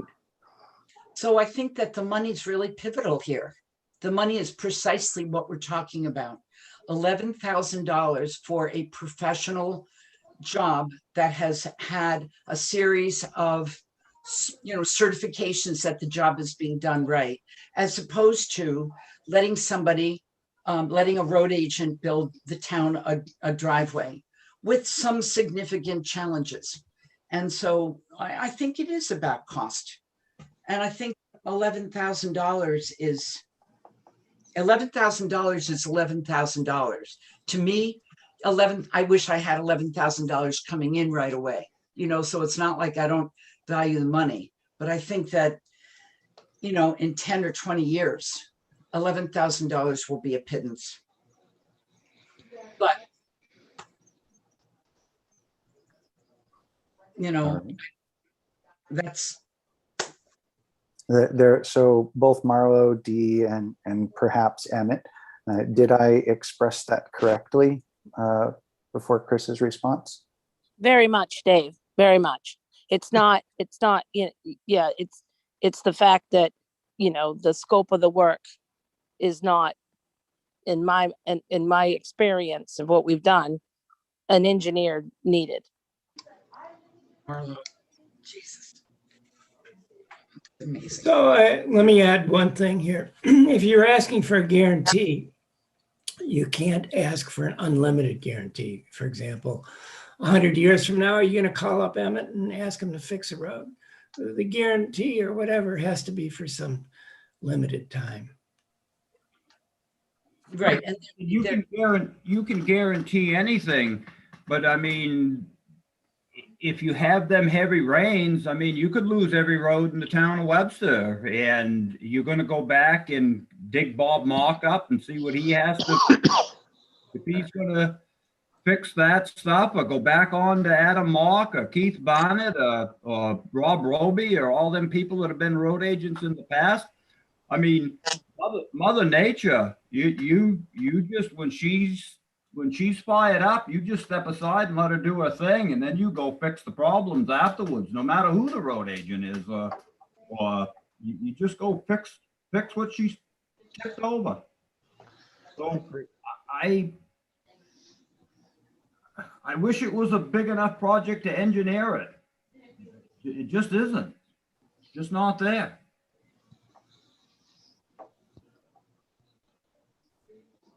Craig, since you brought that up, did you want to say anything else on that? No, I do not. Okay. I mean, well, the only thing I'll say is that, everybody's concerned about a guarantee. Is the engineering going to guarantee his work? Well, engineer can't guarantee the work. You can ask God to guarantee the work. Where are you going to get the guarantee from? Mm-hmm. Okay. So to me, the interesting aspect even if there is a guarantee, and so for the hypothetical, let's say that there is a guarantee. Maybe they're talked into saying, well, we'll guarantee it for a year or 3 years for an additional X amount of money. If you look at things like warranties or extended warranties, you pay a percentage. And so usually that percentage for, like, say, an extended warranty on a $100 item, normally you're spending $4 or $5. So somewhere in the 5 to 10% range is what you would pay for that guarantee. This engineering is 50% of the project at best, and perhaps more. So for that amount of money, if a problem occurs, we can fix it and still be better off. And so financially, if you're looking at it from a financial perspective, it would seem to be a bad deal to do the engineering, even assuming they did provide a guarantee. Now, if we did not have confidence in Emmett and his ability to build roads and maintain the steep roads that we have throughout town, or if Emmett said, hey, I need an engineer to do this because it's outside of my scope of capability, that would be a far different question and proposition. In which case, it would absolutely make sense to get the engineering to get the plans done. What is perplexing me is the unanimous vote for going with engineering, yet 2 of the members of the subcommittee here, Emmett and Linda, one seems to not really be with it, but okay with I'll do what I need to as the road agent. And the other has some misgivings. And so I'm not questioning that it was unanimous, but was the unanimous to approve this particular quote or set of quotes, or just that we should go research the engineering and get quotes? We thought that we needed to have, for the safety and well-being of the town and its future. It's not about feelings. It's about, the decisions that the select board makes, and it is your decision. If you guys decide not to go with an engineer and something happens, it's on you. If we have an engineer certify the work, which is basically what we're getting, it's basically what we're paying for, then the town is off the hook, basically. And that's what we're working for. We're working for the town. We're not working for Emmett. We're not working for anybody else. We're working for the town. And so, when we were deliberating about this as a subcommittee, we were talking about how do we make sure that the best possible plan is put forward on this with a professional stamp. And for myself, as somebody who's been a professional in her life, I believe in professional certifications. I believe that when somebody goes to school, graduate school for 4 or 8 years, that it results in something that's a little bit more proficient, a little bit more thought out. So I just don't don't understand why for $11,000, which in the long run is not going to be very much money. I don't understand. Anyway, that wasn't what you asked, Dave. What you asked was, how is it that two people on the subcommittee can disagree when something was unanimous? I don't know. I don't understand that either, because the vote was unanimous. But our thinking was, Well, my question was more about, was the vote for this proposal and or quote, or was it to look into engineering? engineering. Mhm. And at that point, we did not have, we didn't have any companies we were thinking of or anything like that. So Craig did that work and, called 5 different people. And, I mean, how that story went at this point. So it's a small project. We were told by the engineers, this is a small project. In light of what they do, it is a small project. Maybe that means that since it's so small, we don't have to worry about this. But we all decided that we should be concerned because it's a steep grade, because there are going to be huge, heavy trucks going up and down it. We were trying to really be thoughtful of the town's best interest. And that's what we as a committee decided. Right. So I want to go back to one phrase that you said at the start of that and ask you what you meant by it. You said that by going with the engineering, the town would be off the hook. But if they're not guaranteeing anything, how is the town off the hook? Like, what are we off the hook for? Well, people can look back in 10 years or 15 years and say, how did this all come to be? And somebody could say, go back to the minutes, and the minutes will show that, that Emmett and Marlowe took a stand against engineering. Marlowe's sitting on the select board. And that maybe the select board doesn't vote for engineering, and somebody in the future could say, why didn't we have a professional look at this job? And, I can answer that real quick, what you're saying. They're Well- not going to recommend, they're not going to stand behind it. And what we're doing is not, I suppose I've heard that we want to put a big facility up there and you start putting buildings, you start having to figure out where water's going to go. That's a different angle. But in this case, we're just putting a road up there, and it's going to be a salt shed road to be able to, get everything in one area. So, you saying that, that down the road, they weren't going to stand behind it anyways. So in my mind, Emmett is actually an independent contractor. He's got the liability. It is, it's in a sense, almost like having an engineered, liability wise, otherwise we should have every road in town engineered. So I have 2 things to say, if I can.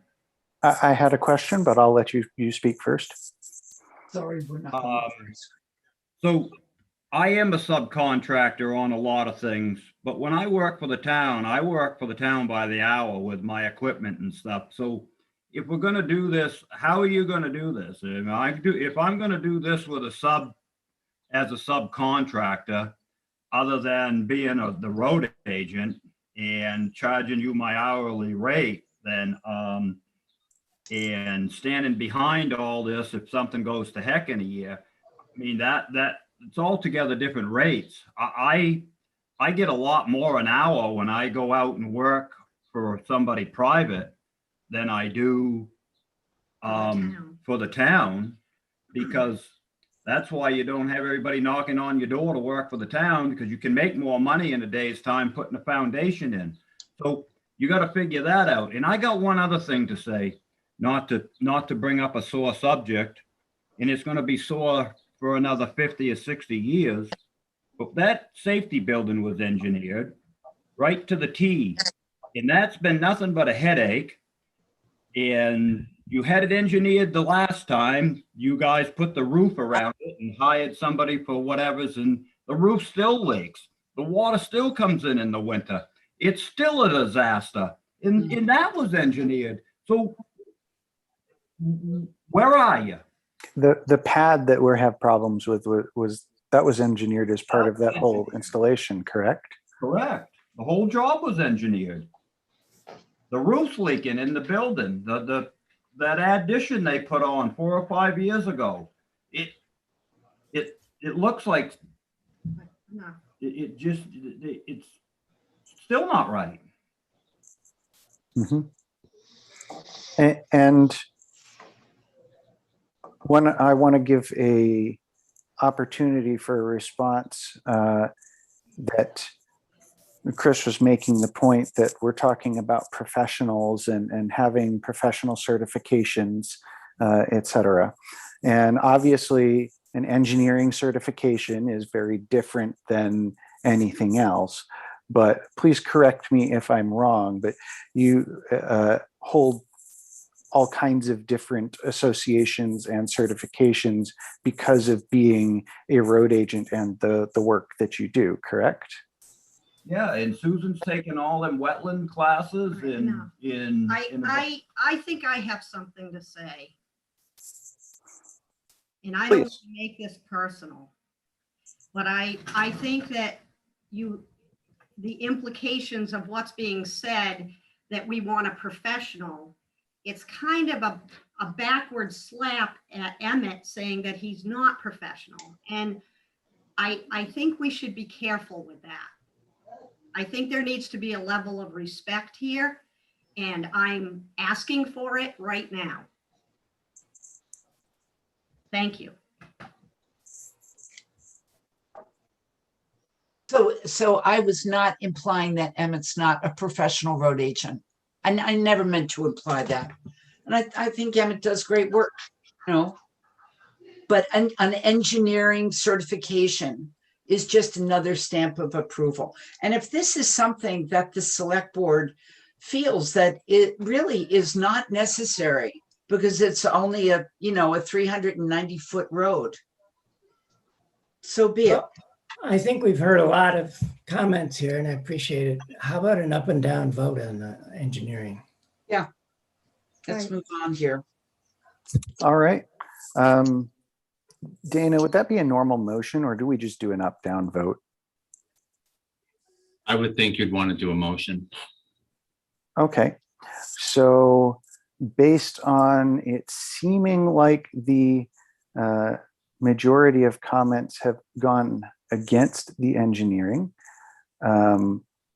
led on the select board by Marlo. Marlo, would you like to make the motion to skip the engineering and just request that Emmett do the work? Yes, I'd like to make a motion to not do the engineering and have Emmett do the work. Okay. And since we're going to vote on it, I'll go ahead and second that. So roll call vote. Marlo. Aye. Dee. Aye. Myself. Aye. So thank you to everybody on the Salt Shed Committee. And we apologize that this may seem like time wasted, but it really is not. Please, No, it really is. It's not, because the conversation is very worthwhile to have, and the considerations that need to be thought about are very worthwhile.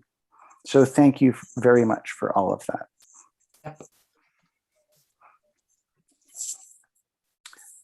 that. Dana, do we need to do anything else, or does that cover it to allow Emmett to start doing the work? No, I think you've covered it. Okay. So that moves us along to our next appointments, which are the department head reports. And since I can see Steve currently putting his glasses on, I'm assuming that he wants to go first. So I can chime right in. So as of June 2nd, the operating budget for the police department has $167,479.73 left in its budget of $296,430, which equates to 56.5%. So we are in good shape. I don't see any reason at all why we would even come close to overspending anything on our bottom line budget. A monthly report, COVID's really good. We've been real lucky. Everything's starting to open up. We've had very few COVID calls. They're down. Arrests are down, which makes me happy. Calls for service have been steady. Basically throughout the whole year, calls for service have been running just about the same. I think we averaged 79 calls for service, or 79 calls for service this month, which has been about on par for the average, anywhere between 85 to, I don't think we've ever gone under 70, but usually it's between 70 and 80 to 85. So we've been pretty good. We have one background on a part-time officer that should be completed this week, and we'll be bringing that before the board. The officer has, oh my God, over 30 years of experience. Lives just a short distance from where I live, and is willing to work nights and weekends, which will be really good for us. All kinds of experience. From May 1st to June 1st, we had 88 motor vehicle stops, fines totaling $341. Vehicle speeds have increased. We summoned the person for going by the Old Town Hall down over the hill at 83 miles an hour the other night. And it's a local boy from Hopkinton, but they definitely are not slowing down on some of the roads. So we're just going to keep vigilant and whack them whenever we can. And if you read what our arrests are, I mean, our arrests stay pretty much constant on what the charges are. And that's kind of scary in a sense, because it's usually possession of controlled drug, methamphetamines. That's always in there. I don't know if we've ever gone a month without at least some sort of arrest on drug charges. And it's reckless operation, driving after suspension, disobeying an officer, resisting arrest, felon in possession of dangerous weapons. We had one of those this month. We actually had one 2 months last month. Warrants. So it's pretty constant, and it seems repetitious because these are about the same charges we had every month. That's just one of a few. But actually it was a little slower the last month, which is good, and hopefully it'll continue on this downward slide. With the, assuming you do pull on the part-time officers, will that complete your staff, or will you still be looking for more? I'd love to get 2.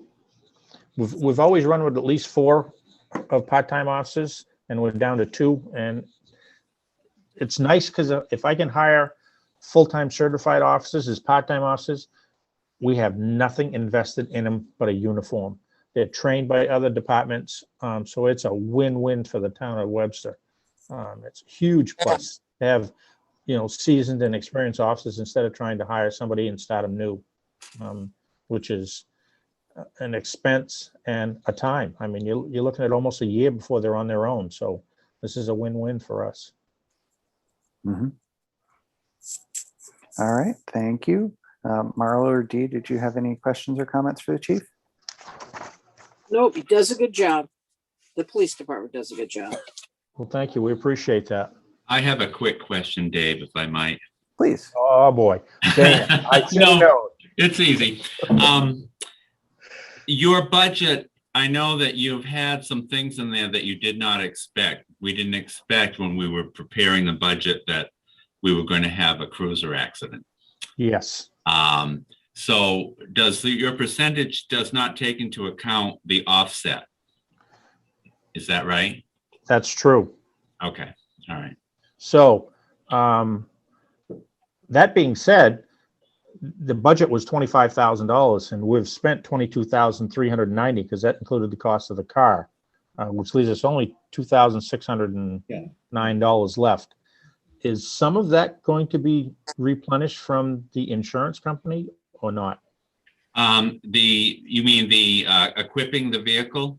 Yes. I understand that it is.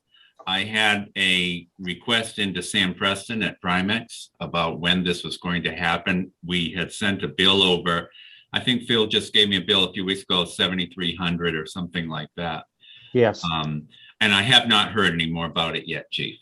Okay. The only bill I think we have left coming is for the lettering of the car. That would be the only one. And that's around $800, $900. Okay. And I remember when the board did the budget, we did put money in the budget to account for part of this expense. Yes. But I was just, yeah, okay. Thanks. Thank you. Dana, do we have the, I'm blanking on the name now. Do we have the appropriate documentation for all of the raises, et cetera, and the performance reviews and so on at town hall now? I have not had them at town hall, They're but not I at know town the hall. chief. I've got to bring those down to town hall for a copy of them. Okay. Yeah. Thank you. All right. Unless there's anything further, we can move on to Emmett. Okay. And thank you, Steve Adams, and all your people at the police station for all they do for the other two departments. Working so close together, it's never worked this well that I've seen in years. So I really want to thank you guys for all that you do for the other two departments and working so close with us. Thank you. It seems like everybody in the town is pulled together and is working closely. So I'm real pleased with that. Okay, so we'll get off. We're 90 calls of 911 emergencies today. There's two young ladies that have just finished their EMT class. They still have to do their state test, but they're well on their way. And then we have two young gentlemen that are pretty close to finishing up their firefighter 1 class. 2 nights a week and most Saturdays for about 4 months. So that's all time that they give to the town to get trained. They don't get paid to do that.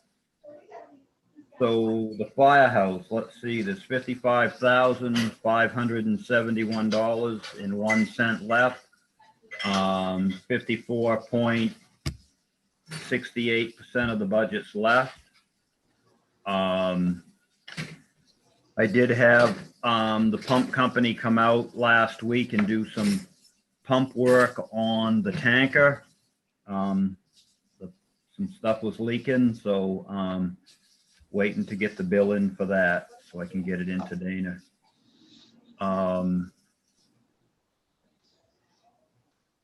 Any other questions on the firehouse? I don't know if this is for you or for Dana. Either of you can probably answer. Where are we at with the new fire apparatus? I am working with a gentleman from E1, Chris Champagne.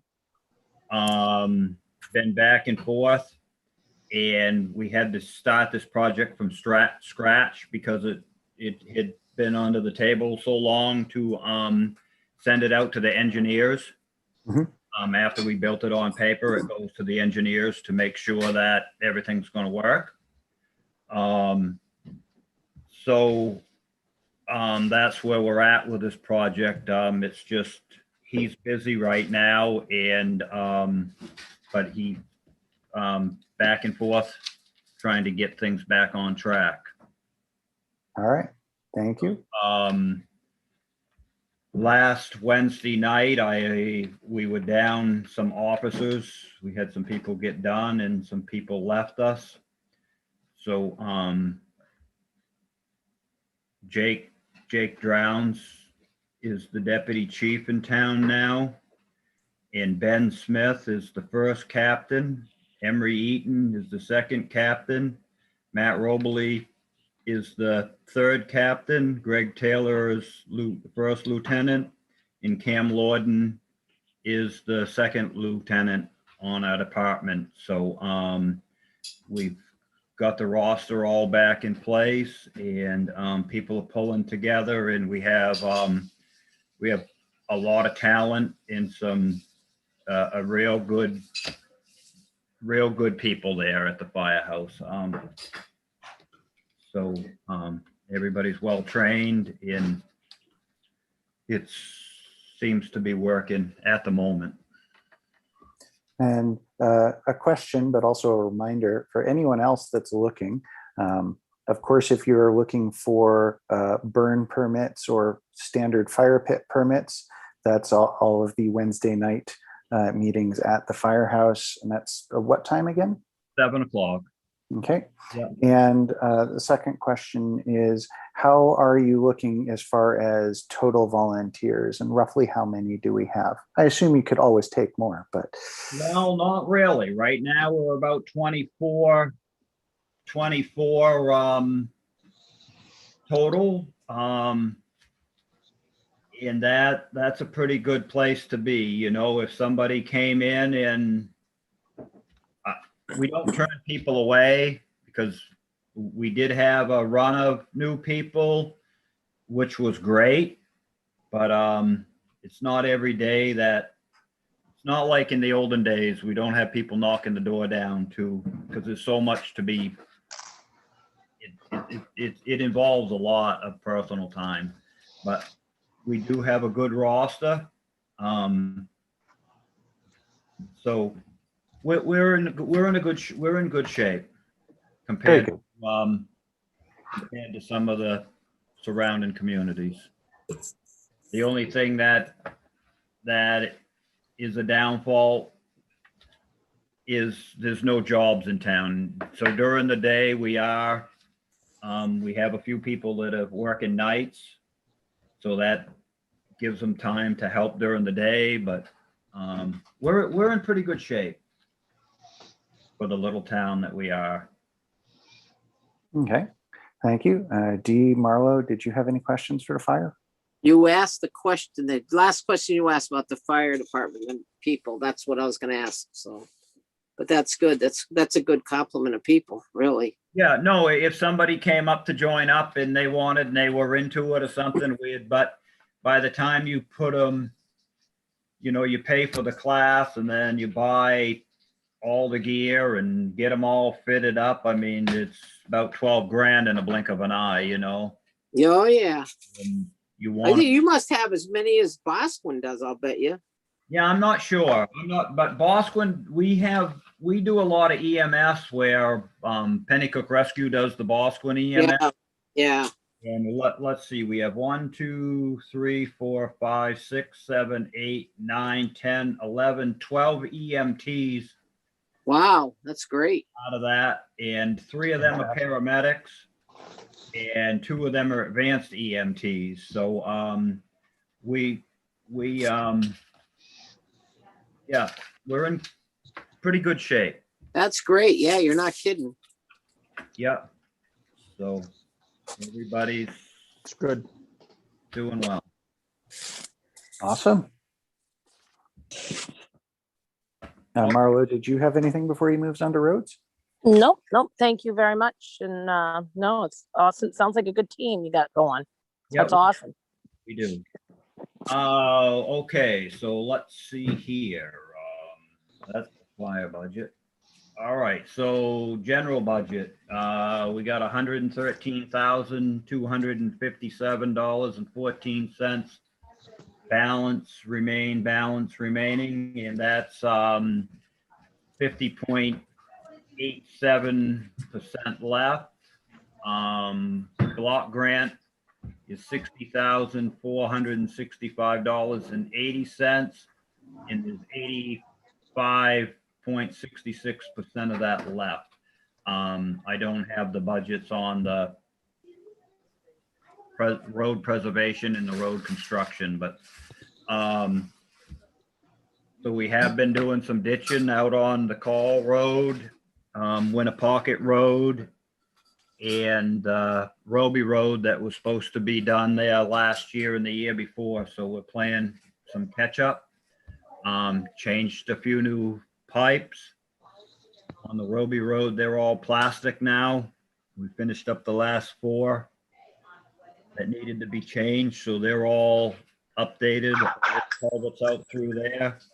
Winnapocket Road, 2 new culverts at the bottom of the hill there, and we got one to put up on top where it turns to dirt.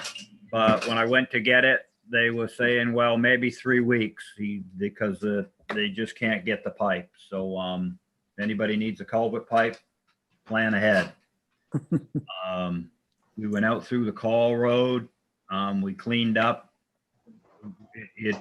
I'm impressed. Did a nice job. The guys that work for me are fantastic, and I hate to say it, but it looks nicer than this, what you folks call scenic roads here in Webster, New Hampshire. Looks great, Emmett. It really does. Yeah, no, they did a nice job. So, yeah, that's where we're at with all that at the moment. So if anybody has any highway questions, if I can answer them, I'd be willing to. When do we have a salt shed road? Sorry, I couldn't help it. Dave, really? I'm gonna let it cool down a little bit, so if it's so hot now, the asphalt won't stick. Yeah. The actual question would be, of course, we have the meeting coming up for Concord Drive. Is there anything to update there, or I don't know, maybe No, Dana? I've been talking to Dana about that, and we're just waiting to, we were waiting to hear if they were even going to do the project this year, or to see what's going on. So it sounds like we're going to find that out on Thursday. Hopefully, we're going to talk with the engineer and see what they have for a plan, so I can tell them my plan, and because he's got to figure out his plan after he hears my plan. So, yeah, so hopefully we'll get moving ahead on that. Let's see, the next Thursday, pretty sure I'll have to, next Tuesday, I guess we're going to take the fire trucks down to the school. I'll look it up. I'm pretty sure I got the message here. We're going to take the fire trucks down to the school and spray the kids like we do all the other years in the past. Let's see here, messages, the school. Yeah, the 15th at 1 o'clock, 1 to 2, we'll be down there spraying the kids. Nice. They're going to have so much fun with that. Well, hopefully it's a nice warm day and it's not cloudy and rainy. Yeah, right. They'll still run on. So yeah, that's in the workings. Been doing every Wednesday night training, EMS trainings one Wednesday. Truck checks another Wednesday, fire trainings another Wednesday. Monthly meeting is the 4th Wednesday of the month, and then the 5th Wednesday we do cleaning, scrub the floors and toilets, and maintenance around the building and stuff. So I think this month has 5 Wednesdays. It does. You're Yeah. right. Yeah. So what is the next 1 or 2 of the more major road projects that you expect to work on? Like, where can people expect that they'll see you working next? I am gonna do that little section on Clothespin Bridge Road, where you go through Dingett's Corner by Roy Fanjoy's. Just before it, wise off to Deer Meadow and Corn Hill. If you notice where that culvert is on the right-hand side, each year that road keeps settling down about 3 or 4 inches. So now it's a good foot lower than the other side. It just keeps sinking. It's a couple of 100 feet right there. I'm going to dig that out and see what's happening there. I'm going to go out on Franklin Pierce and New Hampshire Drive, and I'm going to ditch that. It's been years since that's been done, and try to help them get some of that water where it comes down the side of the road so it doesn't run out into their ball field. So we're going to be out there, and then out on the end where it turns to tar, or turns to dirt from tar on New Hampshire Drive. There's a pipe out there that we've replaced a few years ago, but there's not enough coverage over it, and it keeps going bad. So I'm going to raise that road up there about 16 inches. So that's going to be a little project. It's 100 feet of road, lift that up so it doesn't, keeps breaking up. It's wet. Put the black mat down so it won't keep happening. So yeah, and then we're gonna see what's going on with Concord Drive, and then see where we're at, and maybe play catch up out on Deer Meadow Road where we didn't get last year, but we'll see how Concord Drive, how it all fits in. Now, was there a drainage thing? Correct me if I'm wrong, maybe I'm thinking a year ahead. A drainage thing for Pleasant Street up on the paved portion? Yeah, no, that's a couple of years down the road in the CIP. Okay, thank you. Something else that I've been, and I talked to Roy about this way back years ago, and then where we're going to do the bridge project, and that's going to be next summer or the summer after. Which bridge? Clothespin Bridge. The summer after. In theory, that's 2022, which is fiscal 2023 of the state. So what would really be good there, because I do a lot of looking and figuring things out, the dirt part of Pleasant Street, that's going to be the detour through there, because that whole corner, I would imagine, is going to be pretty much shut down because coming down Detour Road, because the cranes and everything are going to be set up there. So that will probably be shut off there, the way I see it. In the dirt part of Pleasant Street is going to be the main route through there, and that's pretty good.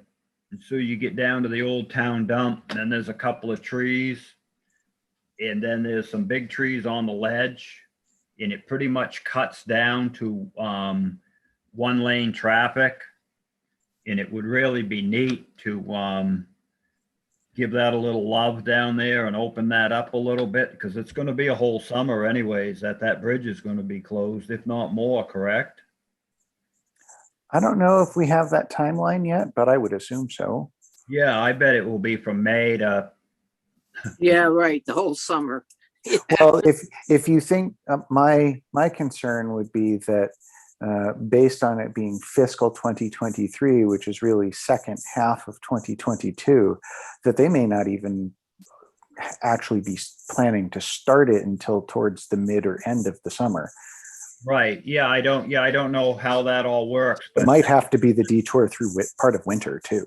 Right. And that's something, I mean, you'd have to have a crane come in to take them trees down because they're big and they're dangerous, and then have somebody come in with a great big vibrator on the back on one of them big excavators to break that ledge out down there. So, I mean, that's something to think about, just because you're only going to have 1-lane traffic, and you know how much traffic goes by your house and across Clothespin Bridge in a day. So that road is going to get it all. So I'm just trying to look ahead to be on to make it safer for people, take some of the corner, just make it better. I mean, I haven't even talked to Steve about this. Usually I talk to him about stuff like that, and it just came to me. So.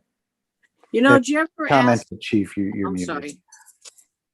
I just was wondering, I mean, you're talking about a crane to get those trees out, but you know that guy Eric Gay, he climbs up those trees and he takes stuff down, by himself. Oh, yeah, no, he's a good man. Yeah, but you're gonna need, yeah, no, there's a lot of people that do We'll that. do Yeah. that instead of a crane, maybe. No, you'd need a crane there. You'd need a crane, I would imagine. I have to look it over, a little bit, but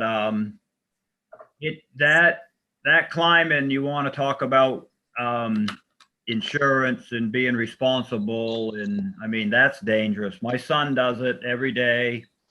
You just never know. It's like walking around with a loaded gun to your head. You just Well, I mean, I'm sure they have their own insurance. Oh yeah, they do, but Yeah. you'd hate like heck to have somebody. Oh, no, I don't want to crane- see anybody people hurt. still get hurt using cranes too. So Now, the section that you're talking about and those trees and ledge, is that an area that is still town-owned property? Or just in the right of way? majority of it, but you'd have to get a hold of them folks that, to be decent, and to work with them. And, sometimes they, yep, do what you need to. And then there's other times, this is as far as you go and don't go any further. And then it puts the cramp onto the project and then it doesn't get done. But the majority of the time, people work with you and want to make things safe, but not all the time. But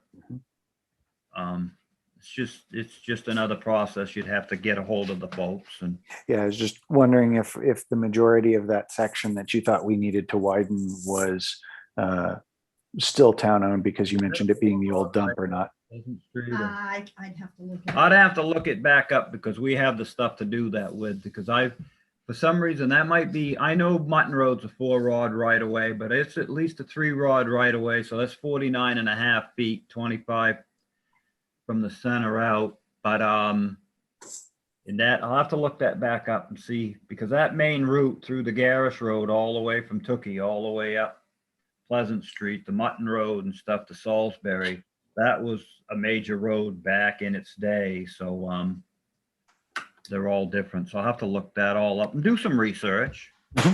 Okay. Well, thank you. All right. Any other questions or comments for the road work? Nope. I'm good. All right. Moving right along. It would have been nice to go faster, but things need to be discussed. On to the old business. First one is town properties. And I believe we have Dana to talk about this. I believe you're stuck with me on this one.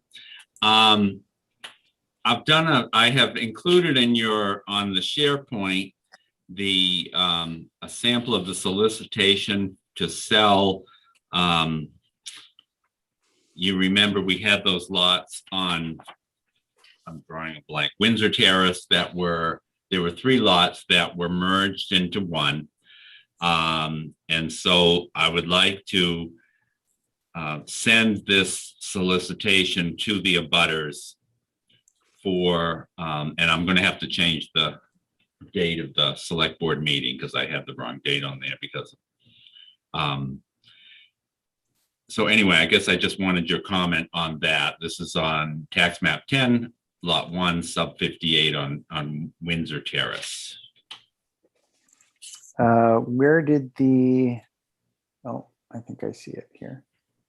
The 4,000 come from? Yes.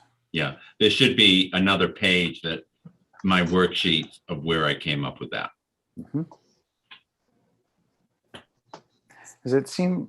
Those were not taken for taxes. Those were all of those lots were gifts to the town.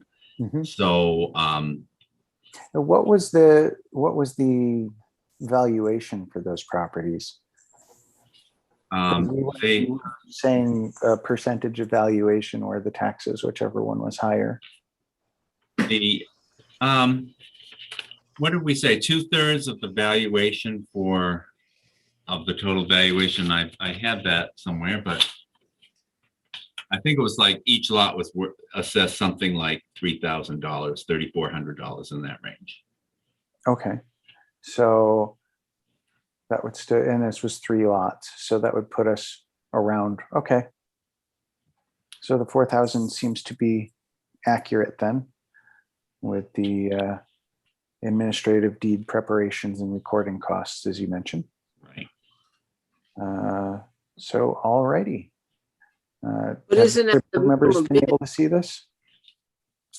I can't find the papers.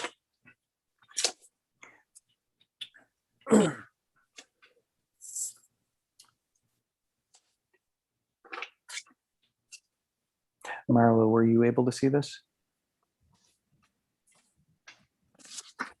Yes, it was at 3,000 something, right? Yeah, the minimum bid for the property is listed as 4,000. This includes deed preparation and recording costs. I just didn't know if you had been able to see the document. I thought I reviewed it today. I was trying to print everything off and I didn't get to, but I thought I saw that, you know, where we're sending it out to bid, right? Or the bid that came in. Yeah, the worksheet came to 3,100, but I Yeah. made it up to 4,000 because of the costs of recording and preparing the deed. And again, these are, at this point, we would just be offering it to abutters of this property. And is this including lost revenue? That's how I figured it, because since it was a gift to the town, weren't. So I just figured on what I call lost revenues for taxes not received, for lack of a better way to put it. And my comment for correction on this before we sign it is it's still showing the letterhead of the previous board. Oh, I'm sorry. I should eliminate that. But other than that, looks pretty good to me. I'll Dee, speak were to you the able to person. find it? No, that's good. I mean, at least it's the minimum, so they can give us $60,000 if they want to for that property, but we'll take it. And how many abutters are there to that property? There's only 3 abutters, I believe. One has expressed interest in it. Okay. Do we need a motion for that at this point, or just tell you? No, I think I just wanted you to see that work and see if you thought that was acceptable, and I'll send it out to bid, and then you'll decide when the bids come in. Right, open the if there's bid. any that you want to accept or not. Like a plan. I did the same thing with stationery on the next one, which is 10 lot 4 sub 21 in Wentworth Circle. That was the one that was we spoke about either the last meeting or a couple meetings ago. And I did a scale that was taken for taxes and what the amount was and the administrative costs. And that was 2,200. I'm suggesting 2,500. That's assessed at 3,300. And was this the one that we had a question of? It is the one that Emmett mentioned that there may be drainage issues on.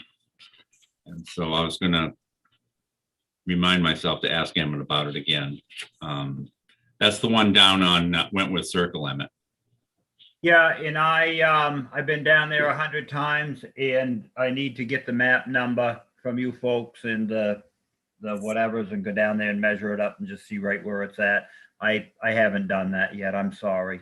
Okay, well, let me get that to you, and then I'm thinking that if there is some sort of drainage thing that's been going on for a while, we're kind of grandfathered there, or I could write it into the deed. And that's what you were saying, but Yeah. it won't hurt to take a quick look.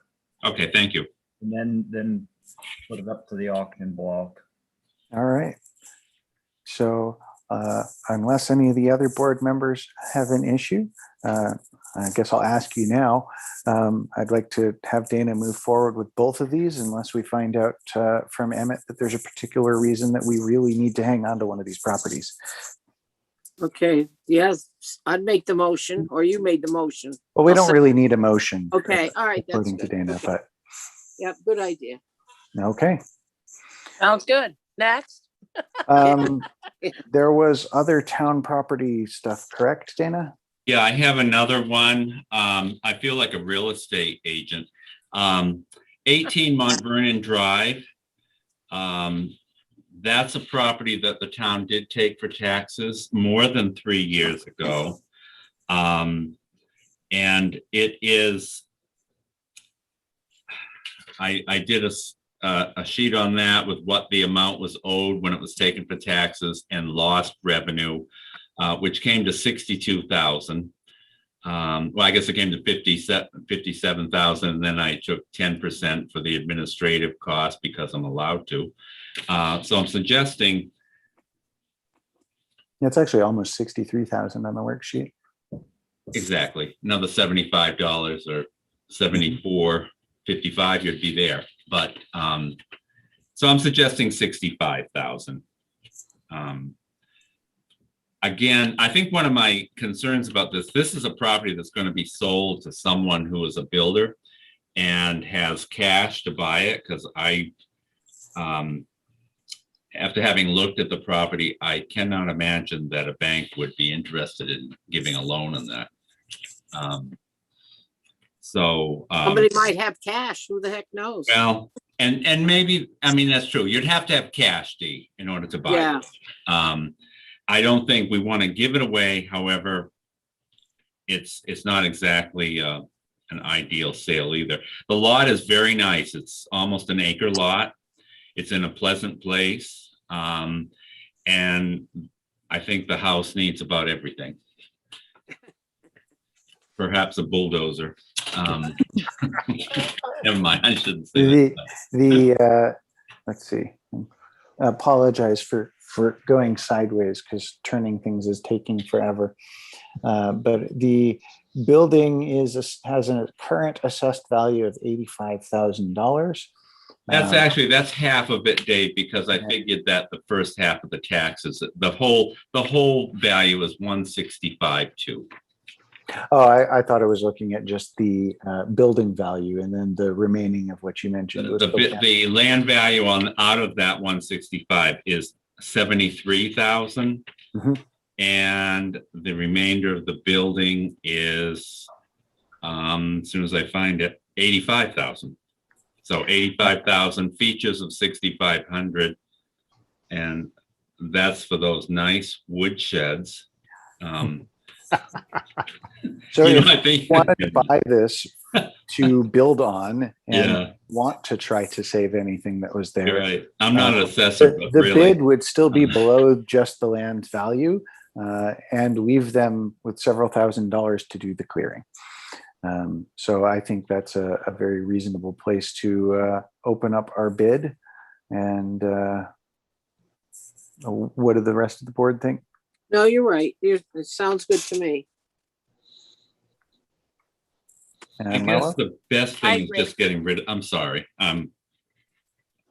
selling these properties and get them back on the tax roll. Absolutely. All right. There was also the town property, I believe it was White Plains. Do we have more information on that yet? I have, Emmett and I have been talking about 710 White Plains Road, and I've also been talking to the attorney because we have real concerns about the status of the mobile home and the other outbuildings there. And I have worked with the attorney what I need to do to tear those down and make them go away. Emmett has given an estimated, and Emmett, correct me if I'm not right, of about 8,500 to get rid of those. I 7,500, I think that, well, I know that's what it was. It was 85. We must have been talking about something else, but. Well, I was trying to give you some wiggle room, I think. Well, you might have been, but. Yeah. Yeah, and that's fine. I like to wiggle. Yeah. So, yeah, there's a lot of cleanup. The place is loaded inside and the containers 30 or 40 yard containers. It's going to be a few of them. The metal doesn't pack in real good. By the time you haul that off to the junk, it costs you money. Because it's just all that light metal, and there's oodles of stuff, booby traps everywhere out through there. So Emmett, that's a very conservative bid, so go for it. I am going to ask, we've asked the code officer to go up, and so I can have on file that it's out of code, although I'm not asking him to go inside the trailer. And I will ask Roy to go up as well and give us a report. That's a good idea. Condemn it. It's probably good, Dana, because then we might lose our new code officer. Yeah. Yeah. Yeah, we said go inspect this, but don't go inside. Right. And then you let them in, and then we don't have one anymore after all that work. Yeah. So anyway, that's where we are with 710 White Plains Road. And so I would need at some point, if the board wants to go ahead with that removal, to have a motion to do that. And so do you have, it sounds like it would make the most sense for us to do that at the next meeting after we hear back from the I would agree. code inspection and the health inspection. Yeah, I would agree. Okay. I'll put it on for next time. Sounds good. For other town, do you have any other town properties to talk about? I guess the only other thing that I'd like to mention to you is the emergency lighting here in this building. I do have a price. It's $39 per fixture to buy brand new fixtures. I was told that the fixtures that we would be buying, they don't make the big fixtures any longer with the batteries. It's an LED unit. It's much smaller, which would mean, and we'd have to have an electrician, and I don't have that figure to wire them up. But it also would require, probably would have to do some painting where we remove the old ones from the wall, and we'd need to do some touch up. And this price is from where? That's CED Electrical in Concord, and they also have the state bid. Okay. And what would we need to do to move forward on this project at this point?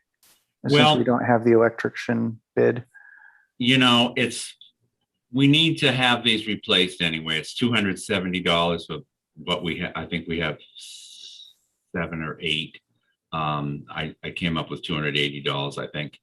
I don't know what the electrician would cost, but I guess what I'm saying to the board is it has to be done at any rate. And I think we probably could, I don't think it would be more than $1,000 by the time we're done. And if it was that much, I'd be surprised.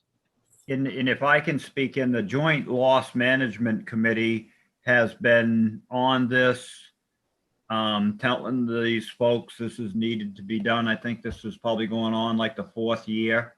They've been outdated. And one of the members from the Joint Loss Committee asked me if I could really put my foot down to make sure this happened.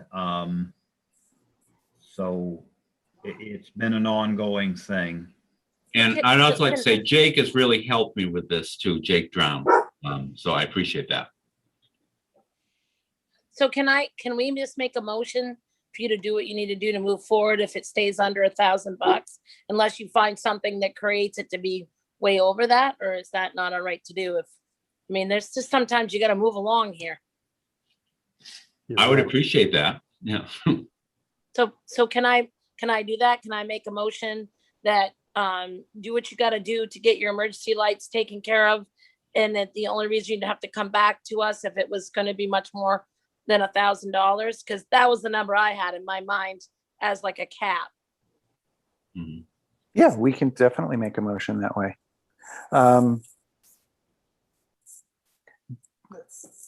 Do you want to make the motion, or do you want me to second it and let Dana fix that into appropriate legalese.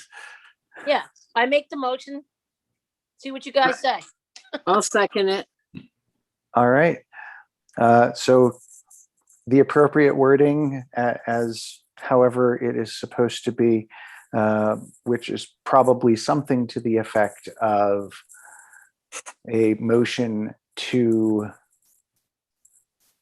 complete the emergency light purchase and hiring of the regular electrician up to the amount of $1,000 is what is on the floor. And so we will vote for that. Roll call vote. Marlo. Aye. D. Yes. And myself. Aye. One last thing I have is now that we have the stoves in place, which I'm very pleased about, I need to have the fire fire extinguisher. I kept saying fire hydrant, but that's not it.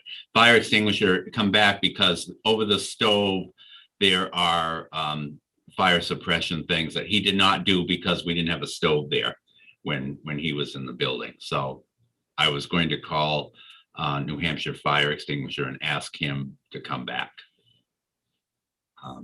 And again, I'm not quite sure how much that would cost, but it's one of those things we can't afford not to do it.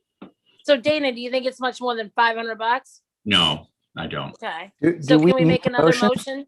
Do we even Yeah. need a motion for that, or is that just a bill that we approve as part Well, of? I mean, afterwards. I usually spend up to $1,000 without asking you first. I don't mean it the way I just said it, but we have to make things work as well. And so, but I don't think it would be more than 500, Marlo, to answer your question. So yeah, so that's why I was just. Yeah, so it I sounds was like we giving- don't even. So I don't think you really need a motion.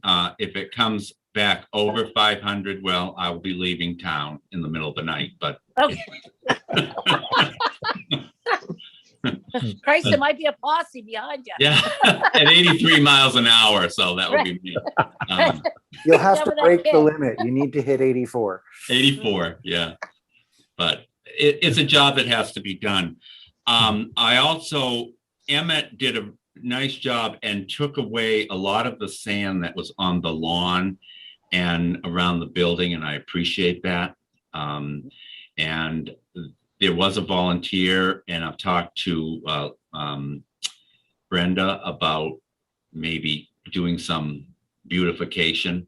I think we need a lot of beautification done. Okay. So what do you want to do? Well, I'd love to have a landscape company come in and do the whole thing, Marlo, but you won't let me do that, I'm sure. Christ, I'll be fired in the first 2 months. No, I'd just like to get some more of that, the sand off the lawn and maybe just clean it up a little bit, make it look a little nicer. Emmett, how many yards alone do you think you need to put over that? 3 or 4? I don't know, Emmett, what do you think? Where are you talking? Right there where you guys back your cars up to? No, I'm talking really that Sand. area that's on the bank and in front of the library. Yeah, I'm gonna step out of that because you put loam on that thing. The first heavy rain, it's gonna be all down in your driveway, and then you're gonna track it in your building, then you're really gonna hate me. Okay, well, Well, I was talking. I maybe just correct me if I'm wrong. I'm picturing where like where they go in with the the handicapped access. There's that little flat area right there. Is that yeah. or Yeah, are we more over the hill there? I was just thinking it wouldn't be much to put a little grass there, and which would stabilize it, Emmett, before it would go over. I don't know. I know where you're talking, Dana, and I've always thought, wouldn't it be nice to kind of square that off and have a little bit of a. So the owner of Robert's Greenhouse is sitting here beside of me, and she said that she would donate what loam you needed down there and some plants to help you decorate the place up. Wow, that's very nice. Perfect. Yeah. Thank you very much. Yeah. Thanks, Sue. Welcome. And yeah, Sue, if you need anything, give me a shout, all right? Okay. How about a retaining wall? Oh, sorry. Yeah, no. Okay, keep moving on, Dana. Quiet. Okay, just thought I'd try it. So that actually gets to my question of the building, which I'd forgotten about when you mentioned the sand and that. We have a fair amount of sand that has washed into a rather large ditch trying to get onto the road, coming out of the parking lot, for lack of a better word, of the town hall portion of the building on the right side there. Is that something that even can be filled, or does it just immediately wash away, or is there something that we need to take care of there? I filled that in the other day when I was down there on that Friday morning, but every time it rains, that water comes right down around the corner from the White Plains Road. And when it's real heavy, the catch basin that was all designed by engineers, the water goes right over the top of it, and it all ends up, and then it washes the sand down into the wetlands down below. So there's really nothing you can do but fill it in every time that it rains. Or we've kicked this tire about 65 times about having it paved. But until that happens, you're going to have to live with it. Would paving work, or would it just erode under the pavement? Like, it sounds like we would probably need some sort of culvert or something if we're getting all of that water. No, you could make it right. You could make it so just put the lip down so the water went up over the tire instead of down underneath it. You get the swale right to get it to come through that, and then it would follow down through.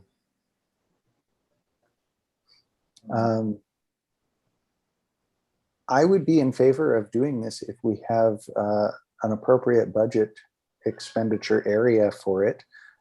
Dana, can you look and see if we do, so that maybe next time we can do a vote on that?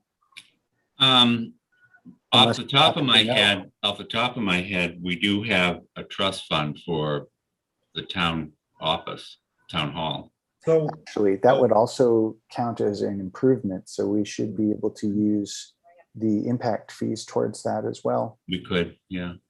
So just a minute, just so you know, GMI Asphalt got the bid on the schools, the Merrimack Valley schools, and they're going to be tarring right across the street. Have all their equipment and everything there in the near future after school gets out. So economies of scale, yeah. And they got the bid.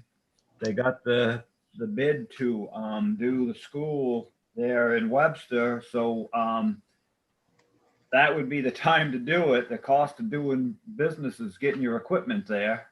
Mm-hmm.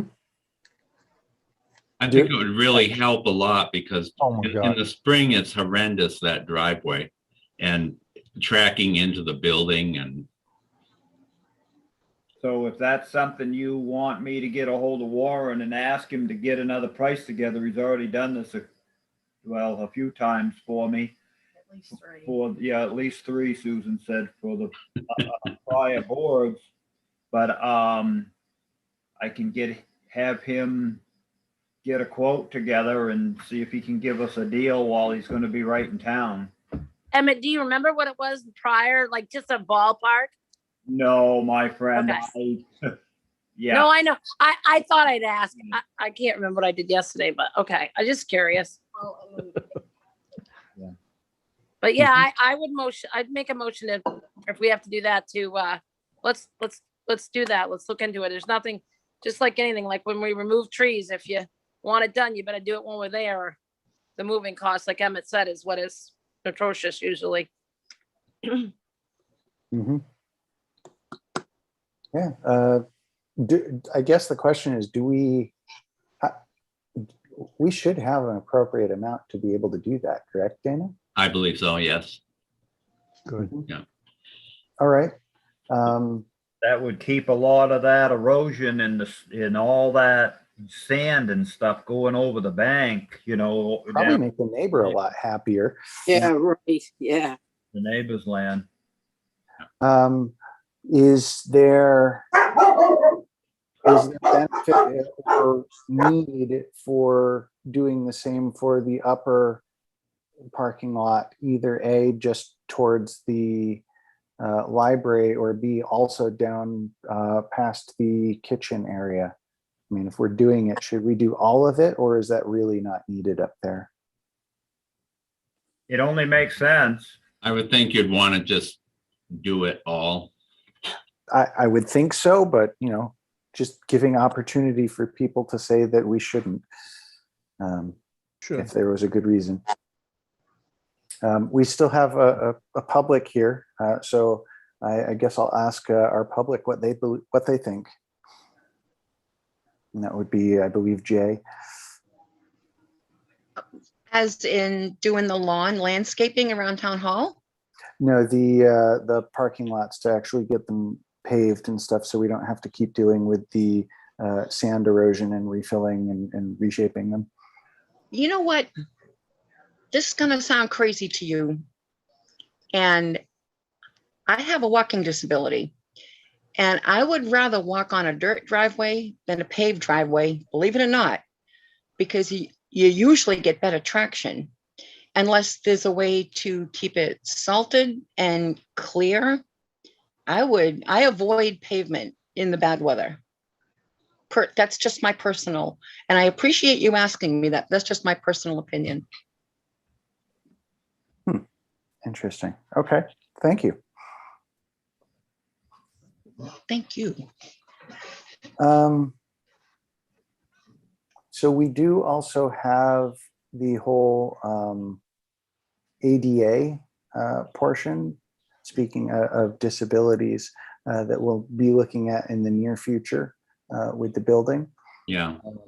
I know that one of those was that the driveway needs to be a similar level as our entrance in order to facilitate things like wheelchairs. Mm-hmm. And of course, during the frozen muddy season, the ruts make wheelchairs impossible.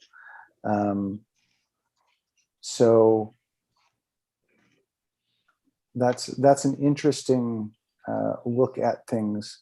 I appreciate the comment about unless it's well sanded and or salted, because we can definitely do that sort of work, because we're taking care of roads and stuff, and we already have to keep it clear and maintained for any sort of ADA compliance as well.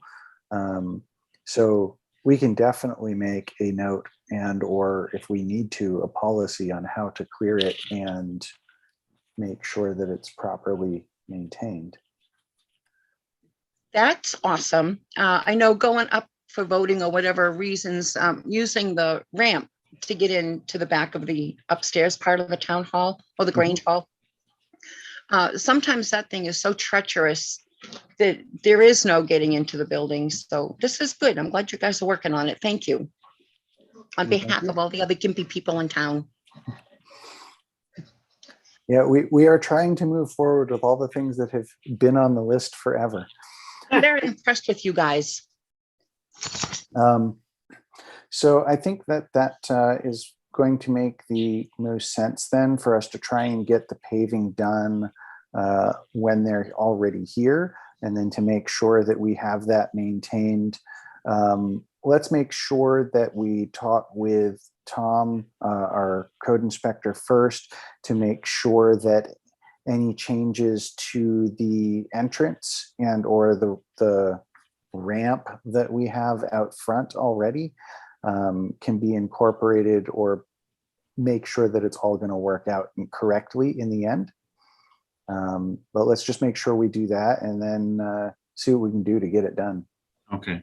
That it reminds me that Emmett and I were looking at in front of the library the other day, going up the handicap ramp, and we need to replace one of the railings up there because it's rotted. It's got dry rot in it. So I'll have to find someone to do that. Mm-hmm. Absolutely. That sounds like normal building maintenance. All right. That moves us on to, unless anyone has further question or comment, that moves us on to acceptance and approval of MS 232. That's the form that just simply states what the voters voted on at town meeting. And so Wendy has prepared that to go to the DRA. Yeah, that's just that's the budget portion of everything, correct? Exactly, yeah. The actual voted, what was actually voted. But we don't need to vote on, we don't need to make a motion or anything on that. I don't Well, I'm going to believe. have it for you to sign, so I just want you to know what it is when I Oh, ask okay. you to sign it. Yeah, Okay, so no motion, okay. yeah. Mhm. All right, moving on to new business. The first item there is the live streaming, which of course you're seeing us streaming now live, and many of us are participating that way. In the near future, most likely we won't be able to participate this way anymore because it's likely that the emergency orders will not renew after the 11th, at least locally in New Hampshire. That being said, one of the comments that we've gotten a lot, or at least I have for the live streaming, is that the residents like the fact that it's all there and all recorded, so that it's all obviously transparent and on record. Currently, we are doing live streaming using Zoom through YouTube, but also through what we have continually had before that for about a year or so, which is town hall streams. And that's actually going through a kludge of software on my laptop in order to make that work. The town hall streams charges us $150 per month in order to do the two streams that are the streams that you're seeing right now of the select board. To do more streams, for example, to cover the other boards, subcommittees, and commissions like we have been doing with YouTube, would be $250 per month. And while that is a worthwhile investment, it is a far cry from being the most affordable and sustainable way to do this.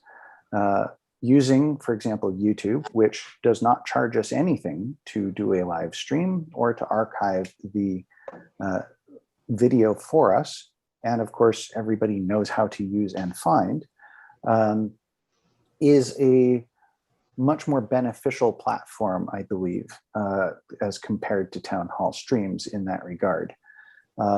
However, in order to continue streaming to it, we would either need to maintain Zoom style meetings, which we will not be able to do since that bill was not being passed, or we will need to have dedicated hardware and software to be able to do that.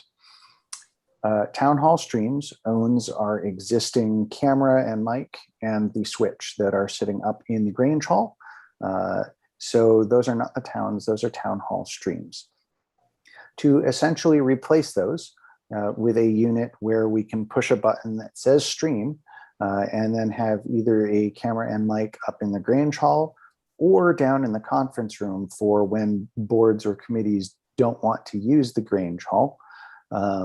That kind of software and hardware is somewhere around the $2 to $3 grand worth of equipment.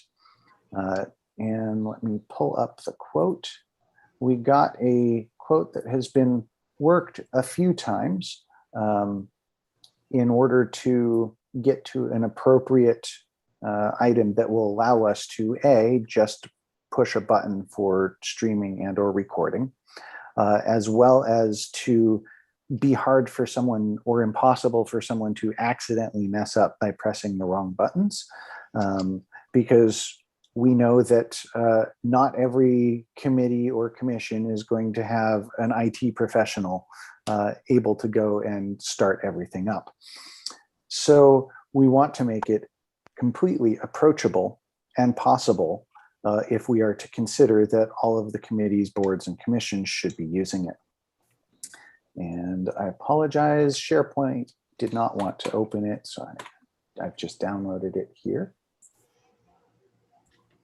And so the current quote for that, for the video camera, microphone, an appropriate tripod to mount the whole thing, and the Epiphan unit, which is the brains of the operation, through Computech is $33,320. Obviously, you can do Did you the say math. 33,000? No, 3,000. 3,000. Okay. Yeah, Woo. 3,320. I was gonna say, Dave, we could just hire you. So the thinking here is that by getting it, we can continue to do everything with town hall streams, and then there's a process that you go through where their website to set up the time, and then you go up and you turn the dial up in the Grange Hall to turn the stream on, and then it runs until it's scheduled to turn off.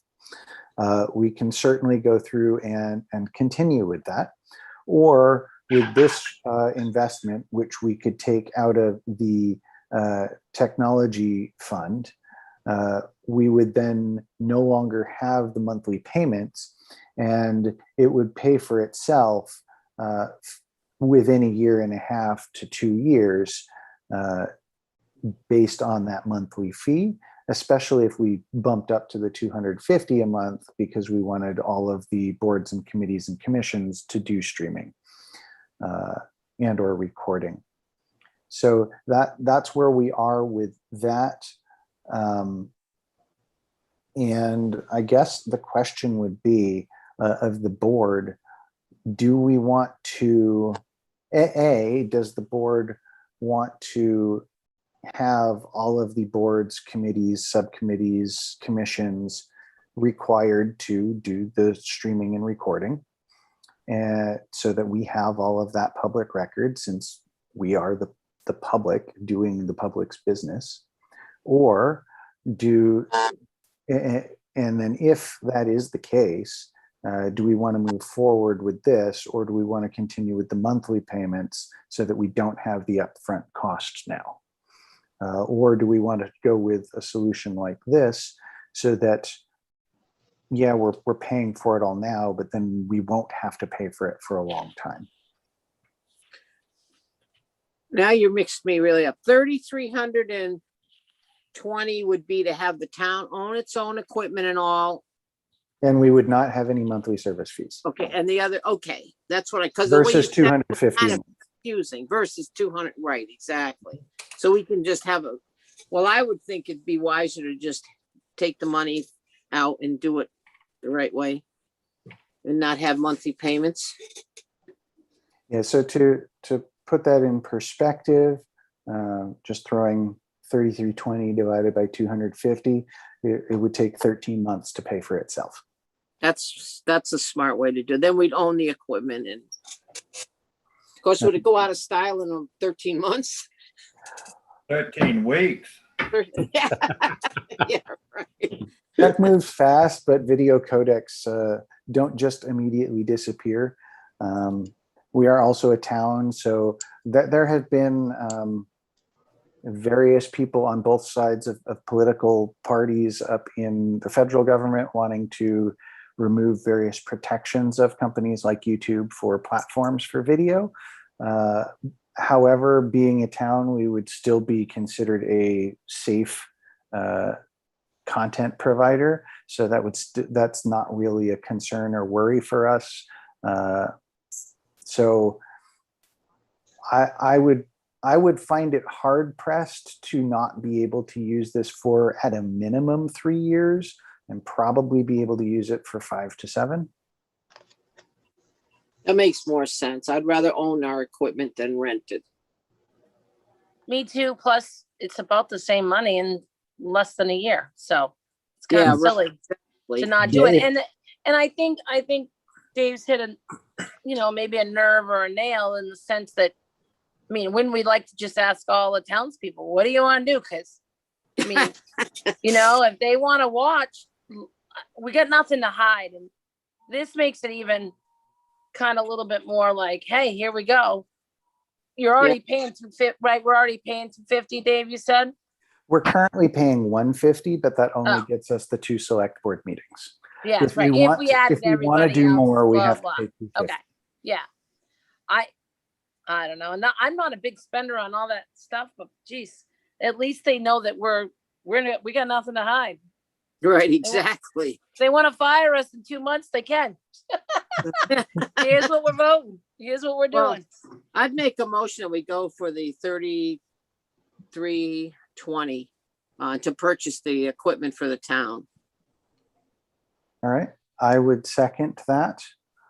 And since we still have public here, while the motion is on the floor for consideration, I would accept public comment.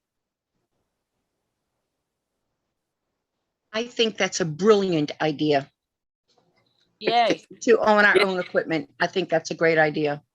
Well, thank you very much. So, having heard our public comment, the only, I'll get to that in a second, I guess. So we have the motion on the floor for purchasing this equipment through Computech for the 3320.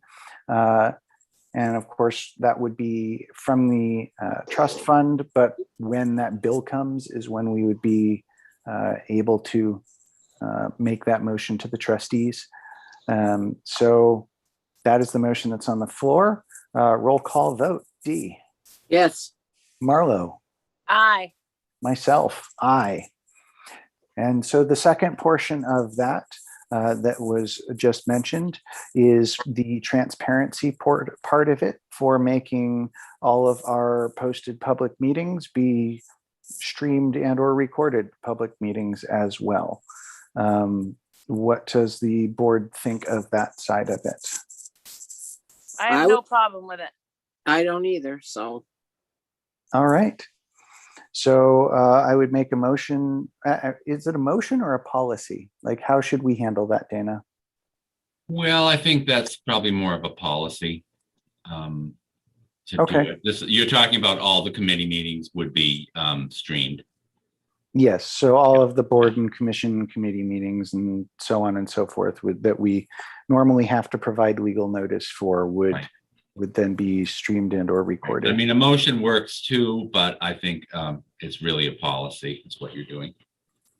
Okay. Yeah, sounds like a policy to me too. Does the firehouse come in on this? That's not a committee. Sorry, what was that, Emmett? I said, where does the firehouse come in on this? It's not a committee. Yeah, you're not a publicly noticed meeting for like. Okay. Yeah, No, that I just was curious before. That's all. I'm good. I thank you. mm-hmm. Yeah, if you had to I don't know if this is even a thing, but if you had to, for example, hold a public hearing to be able to accept or do some sort of new program with fire apparatus, for example, then that would fall under this sort of thing. But your normal volunteers coming in to hear what's going on, that is not that's not something that holds the public notice requirement. Okay, no, thank you.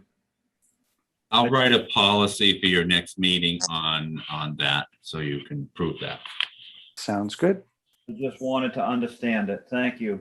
Mm-hmm. Dana, add that to your list. I'm adding it to my list. I'm starting to get on 2 pages. I'm getting a little nervous. Hey, we want to keep you out of trouble. Oh, you try, yeah. I hear Russ can help you shrink that. Well, he will be doing it. That's usually what I do. All right. So moving on to the next new business is abatements. We have a few things. First, I need requesting a tax refund for the property that we purchased from the McGallans for the salt shed. Russ and I were waiting for the assessors to change the assessment, so we knew how much this property was valued at. The McAllens had paid their bill last year, but they really didn't own it from September on. So I'm proposing that we refund the McAllens $59.80, which is the amount they overpaid in taxes on the property that we now own. I second that. Well, I don't. I didn't think make the motion, but I don't think Dana can make motions. Oh, well, I'll make but a motion, the, but he sounded like he was. He tells us what to say. Do we have other abatements that we can accept all at the same time for a motion? Or we do. We have another refund for taxes paid. This is on Edward and Mary Close. They had a property that they had put in current use last year, and due to a confusion between assessors, the town changed assessors last year. It did not happen, and I believe it got misplaced. Russ, stop me if I'm wrong. But the application for the current use was misplaced. And when they found that out, they provided it. And our current assessors, they didn't know the background, and so they refused because it was after the April 15th. So I would encourage the board, I think we may have spoken to you about that before, to refund them the difference, and that came to $1,775. And are there any others? Yep. Yeah, I can get this one, Dana, if you Yeah, want. This is go Coast ahead. Bond. So during the assessing work, it came to 4 campers. Their vehicles were registered as provided by the list by Joe DePrimo, but they accidentally were sent tax bills. So I have a list that comes to $214 for those 4 campers, which is for 554 C2, E5, E6, and E8. All right. Does that cover all of the abatements? I think we can't find any more. We'll keep looking though. Okay.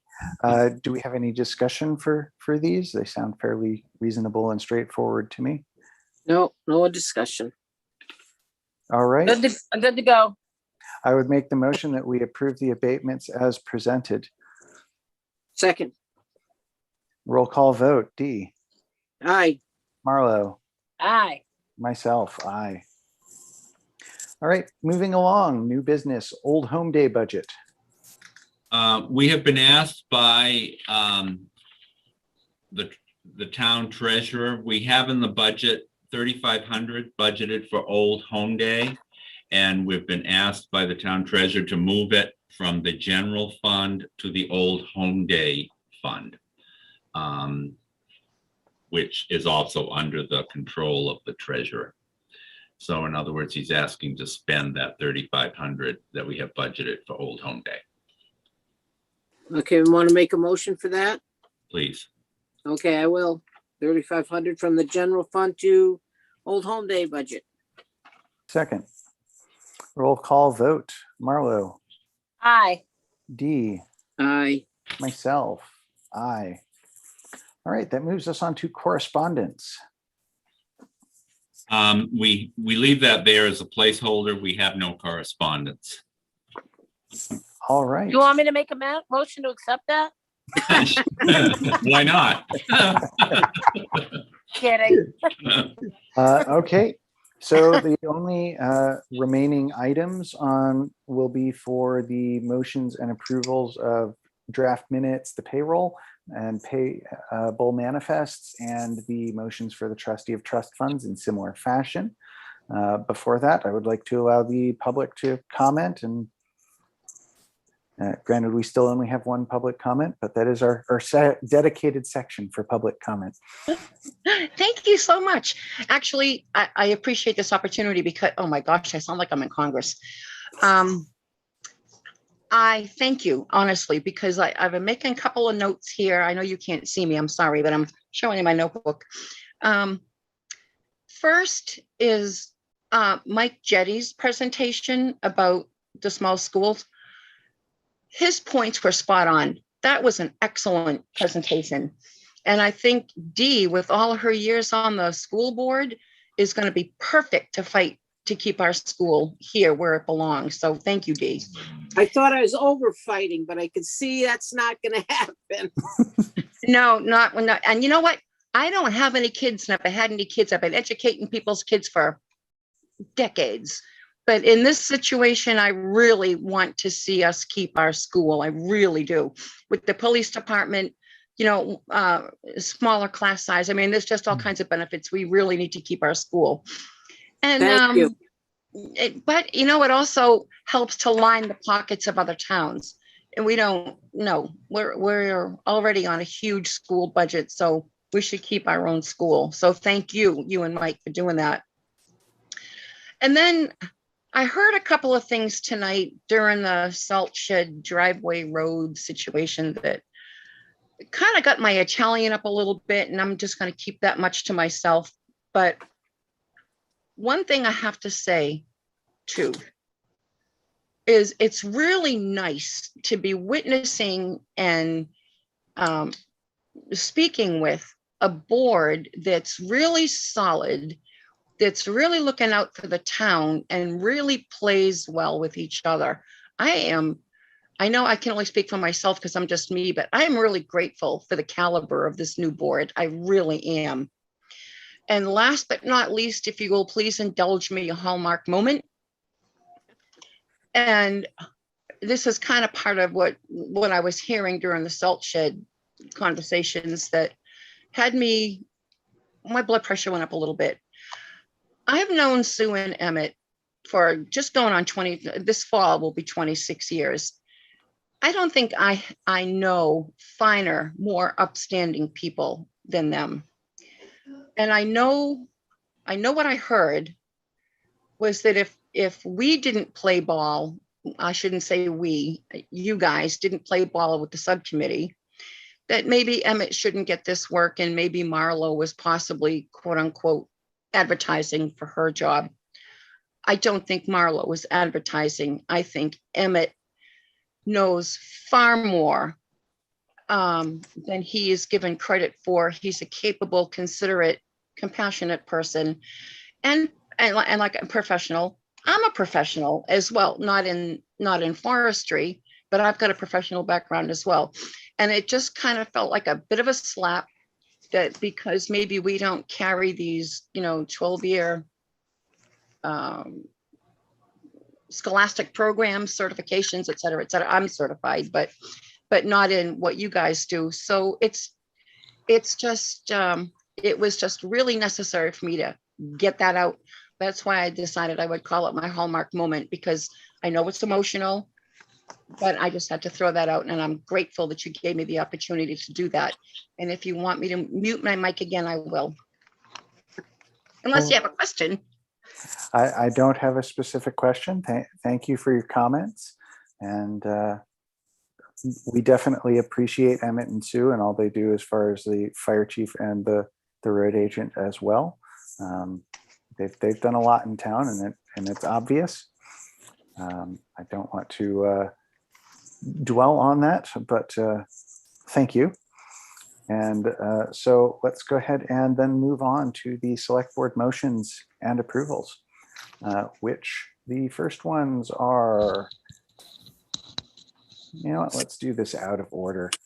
Hey, Dave, jump. I have a question. Were we going to talk Yes. about opening the actual town hall, the COVID thing, or am I just, we're just not there yet? I apologize. That was under old business. And yes, Yeah. we do need to talk about that. See, Marlo's paying attention. Somebody write that down. I skipped over. So my agenda has an additional bullet point, which is town hall maintenance emergency lights. After that, after COVID-19 protocol, because I thought I was going to have to cover that separately from the town properties. So we skipped over the COVID-19. Sorry. So yes, let's go talk about that. COVID-19, the emergency orders appear that they will be ending on the 11th. Our policy is written such that it says that we should be abiding by the CDC guidelines of don't show up if you're sick, wear a mask, and socially distance. And don't we still have like things hanging too? The plexiglass for you, for Yes, the town? we still employees? have some physical protections in town hall. Yeah. Thanks to Chief Adams for making those available in the first place. So that is where we are currently at with the COVID-19 stuff. With the executive orders ending on the 11th. Of June, Yep. Okay. Or most likely, because we haven't seen any Extension. we haven't seen an extension noted. And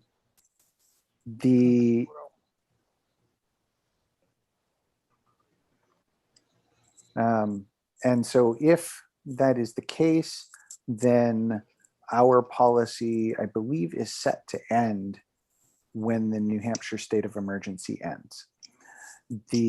So that would likely be the 11th. If the state of emergency in New Hampshire is continued, whether that's to help distribute more of the COVID relief fund money to other things or similar items, then that would actually keep the policy still in effect unless we rescind it or change it. Of course, it is currently saying as recommended by the CDC, and the CDC does not currently recommend that everybody be wearing masks. So my suggestion would be, first off, that last time we talked about this, we were going to look at the numbers and so the data that was there, and then also the numbers from the town hall and other public facing employees. So Dana, I believe you were going to get those numbers. Do you have them for us? As far as taking a poll of the employees? Yes. We have 6 people that work in this building, and 5 had no concerns about wearing masks. 1 did. Okay. Is the one person that did it, she's behind and she can, or he, I don't know, it could be a he or she. There's all kinds of you guys in there. It's not like we're going to tell them they can't wear a mask. It's not like we're going to remove the protective gear, in a sense. I call it protective gear. I don't know what else is a better way to call it, right? We're not removing that, right? Anyone in town hall may continue to use the protective equipment that is already in place. Yes. That is absolutely true. And I'm pulling up seeing if they happen to refresh for today or not. I'm pulling up the numbers. I think when I spoke with people, everyone mentioned that if they had a particular concern in a situation, they would put on a mask. And so they don't have today's numbers yet, so I'll have to use yesterday's numbers. The current active cases in New Hampshire as of yesterday were 353, with none in Webster and only 11 in Concord. Wow, that was good. So with the state of emergency likely ending and that ending our policy, I would suggest that we let it do so. And if the state of emergency is continued, then I would suggest that at that time, if it is, that we consider changing and amending our policy to be social distancing instead of requiring masks, since that's what the CDC is recommending at this point. And I leave it to the other board members to let me know what they think. I think it's good. I'm tired of wearing a mask too, so. I personally am ready to get back to let's do business as usual. But I respect if somebody wants to keep the shield, I call it, in a sense, or they'd like to wear their masks. I mean, I'm not objective to that. I don't know even if I could be if I didn't want to be, but I think it's time. It's time to go back to normal and have in-person meetings, and even though it's nice to walk around your house and but there's nothing like sitting around a table and having a meeting with people, even though Zoom has been great and the whole recording thing is awesome too. So it sounds like we're going to move that forward anyways. So that's my 3 cents. We don't have our health officer here who was commenting last time, but we do have our 2 chiefs of our emergency services, and I'd like to let them weigh in as well, since it is something that they have to deal with every day. Well, I think, in my opinion, I'm all ready to open up. I am so over this, but I fully believe that if anybody wants to wear a mask, by all means wear one. If that makes them feel safe, if they've had their shots, then they should be pretty good. But if they don't feel safe, put a mask on. But if you've been already had your shots, I think you're all set to go without one. I agree. And Emmett, do you have any comment based on what you've gotten for feedback in fire and or EMS? You're currently muted though. Yeah, I shut myself off for a minute. Yeah, no, I think everybody's raring to go. I mean, I'm ready to go, and a lot of the folks at the firehouse are. I mean, we're still going to have to on medical calls and stuff until the hospital tells us not to, when we're on medical calls and stuff like that, and transporting to Concord Hospital, we still have to go by their guidelines and stuff. But just meetings and everything, somebody wants to put a mask on or a shield or whatever they need to protect themselves. And, if they don't have one, we'll go get them one. But other than that, yeah. All right. And just to clarify, just in case any public is watching it and goes, oh yeah, that ended on the 11th. If it does, which it probably will, please keep in mind that is only the state mandated, you must do this. It is not what individual businesses or other places decide that they want to do for their policy. So please don't go walking into, say, Market Basket or something and start screaming you don't have to wear a mask. Really? Because they can tell you that you have to because it's their business. And so with that, I think that handles the COVID-19 aspect of it. Any other questions or comments from people on that? Or are we good there? All right. Good there. So, and thank you very much for reminding me of that, Marlo. You're welcome. So we don't have to make a motion or anything. So more or less, when would be our next in-person meeting? The next round? Our next meeting would, unless the state of emergency gets extended, our next meeting must be an in-person meeting. Okay. Which would be the June one. Dana, you must know when our next meeting is. You're on top of this. It would be the 21st. Okay. See you then. Which brings me, and can I jump in right at the moment? You had decided last time, and I had suggested to meet the first and the third Monday of the month, which I like that schedule.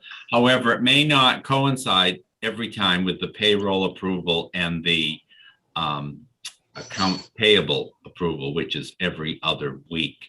And so it turns out we don't need to have motions in the meeting to accept either of those, but you do need to sign the warrants on those. So we will provide the accounts payable warrant, copies of the bills, as well as the payroll. And please remember that the payroll is already gone by the time you approve it, because the state law says you have to pay people within a certain amount of time. So we have two laws that are kind of at each other. So we will have a run. Payroll will be next week, and we might as well do the more bills next week as well, even though we did some this week. And then we'll be on first and third Monday, with the exception if a meeting falls on a holiday, which it will on Labor Day, we'll meet the following day. All right. And so thank you. So with us just signing the accounts payable and payroll manifest going forward, and that not lining up with our meetings, I would like to request that going forward at our department head meetings like this, that you provide us with a total from the previous month, just in order to make sure that we keep the public abreast of what we're spending. Of course. All right. So I guess we don't need to do the accounts payable and payroll manifest approvals then, which shortens this meeting. So we can move on to, we've got minutes and the trustees of trust funds, which will always need a motion. So let's see here. Have you both been able to take time to look at the minutes? Yes. I know some of them were fairly lengthy from the previous one. Well, you ought to wait to see the ones for this month. I was gonna say, Russ will be days on this one. I'm trying. All right. Any comments, questions, corrections? Think we're good to go. Yes, All right. Do either of you want to make motions to accept them? I will make a motion to accept our May 17th, 2021 Selectmen meeting minutes and our special meeting on May 27th, 2021. I second that. Nope, she's got it. All right, roll call vote. Dee. Aye. Myself, aye. Marlo. Aye. All right. And last but not least, the motion for the trustees of trust funds. If I could get it to actually load. Okay, I see that one. The first motion is a correction from a motion you made at your last meeting, and that's because I had neglected to put where the funds were coming from for that. Okay. I apologize. Sometimes my system is slow. Well, Zoom is, the streaming is going. And other times SharePoint's really slow. All right. Yes. So I would move to reconsider the motion from May 27th, 2021 for the check for $12,027.50 to Fleece and Flower Farm LLC, as we need to adjust and correct that.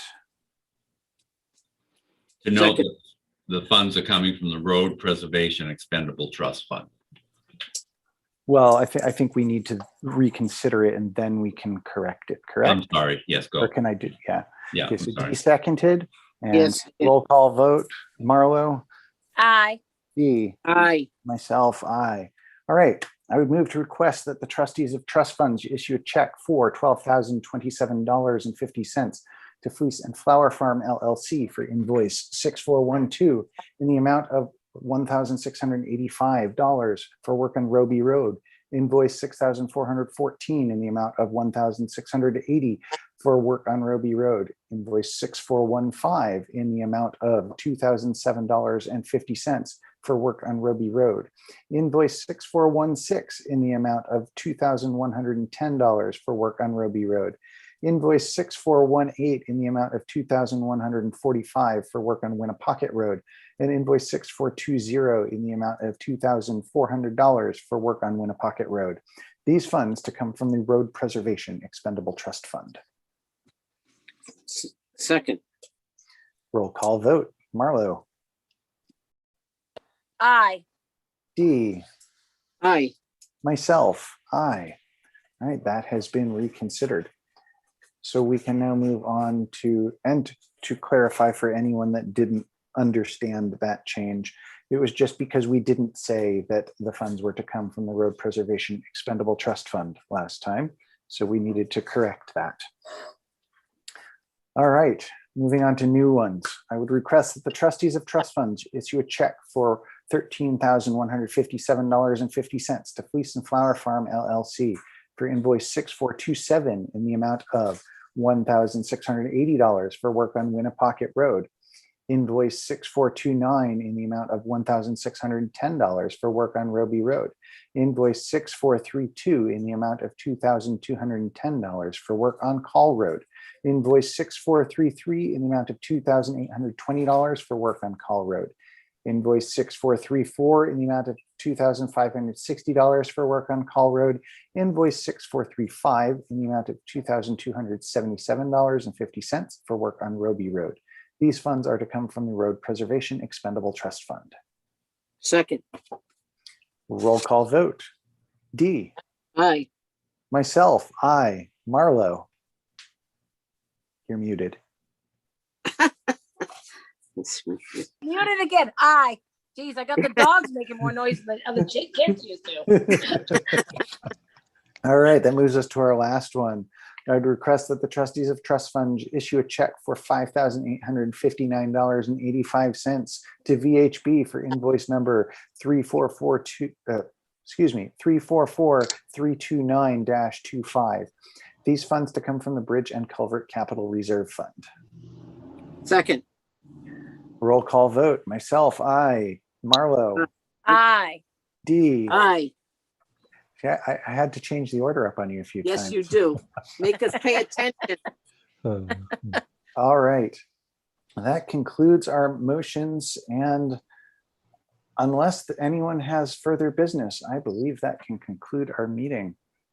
Yay. Are there any further comments or questions or things we need to make Dana do? Right? All right. Yeah, good. Thank you, everybody. I would Thank you. accept a motion to close the meeting. Aye. Second. All make right. So, yeah, all in favor? Aye. Aye. Have a nice night, everybody. Good You night. too. Good night. Night. Good Aye. night.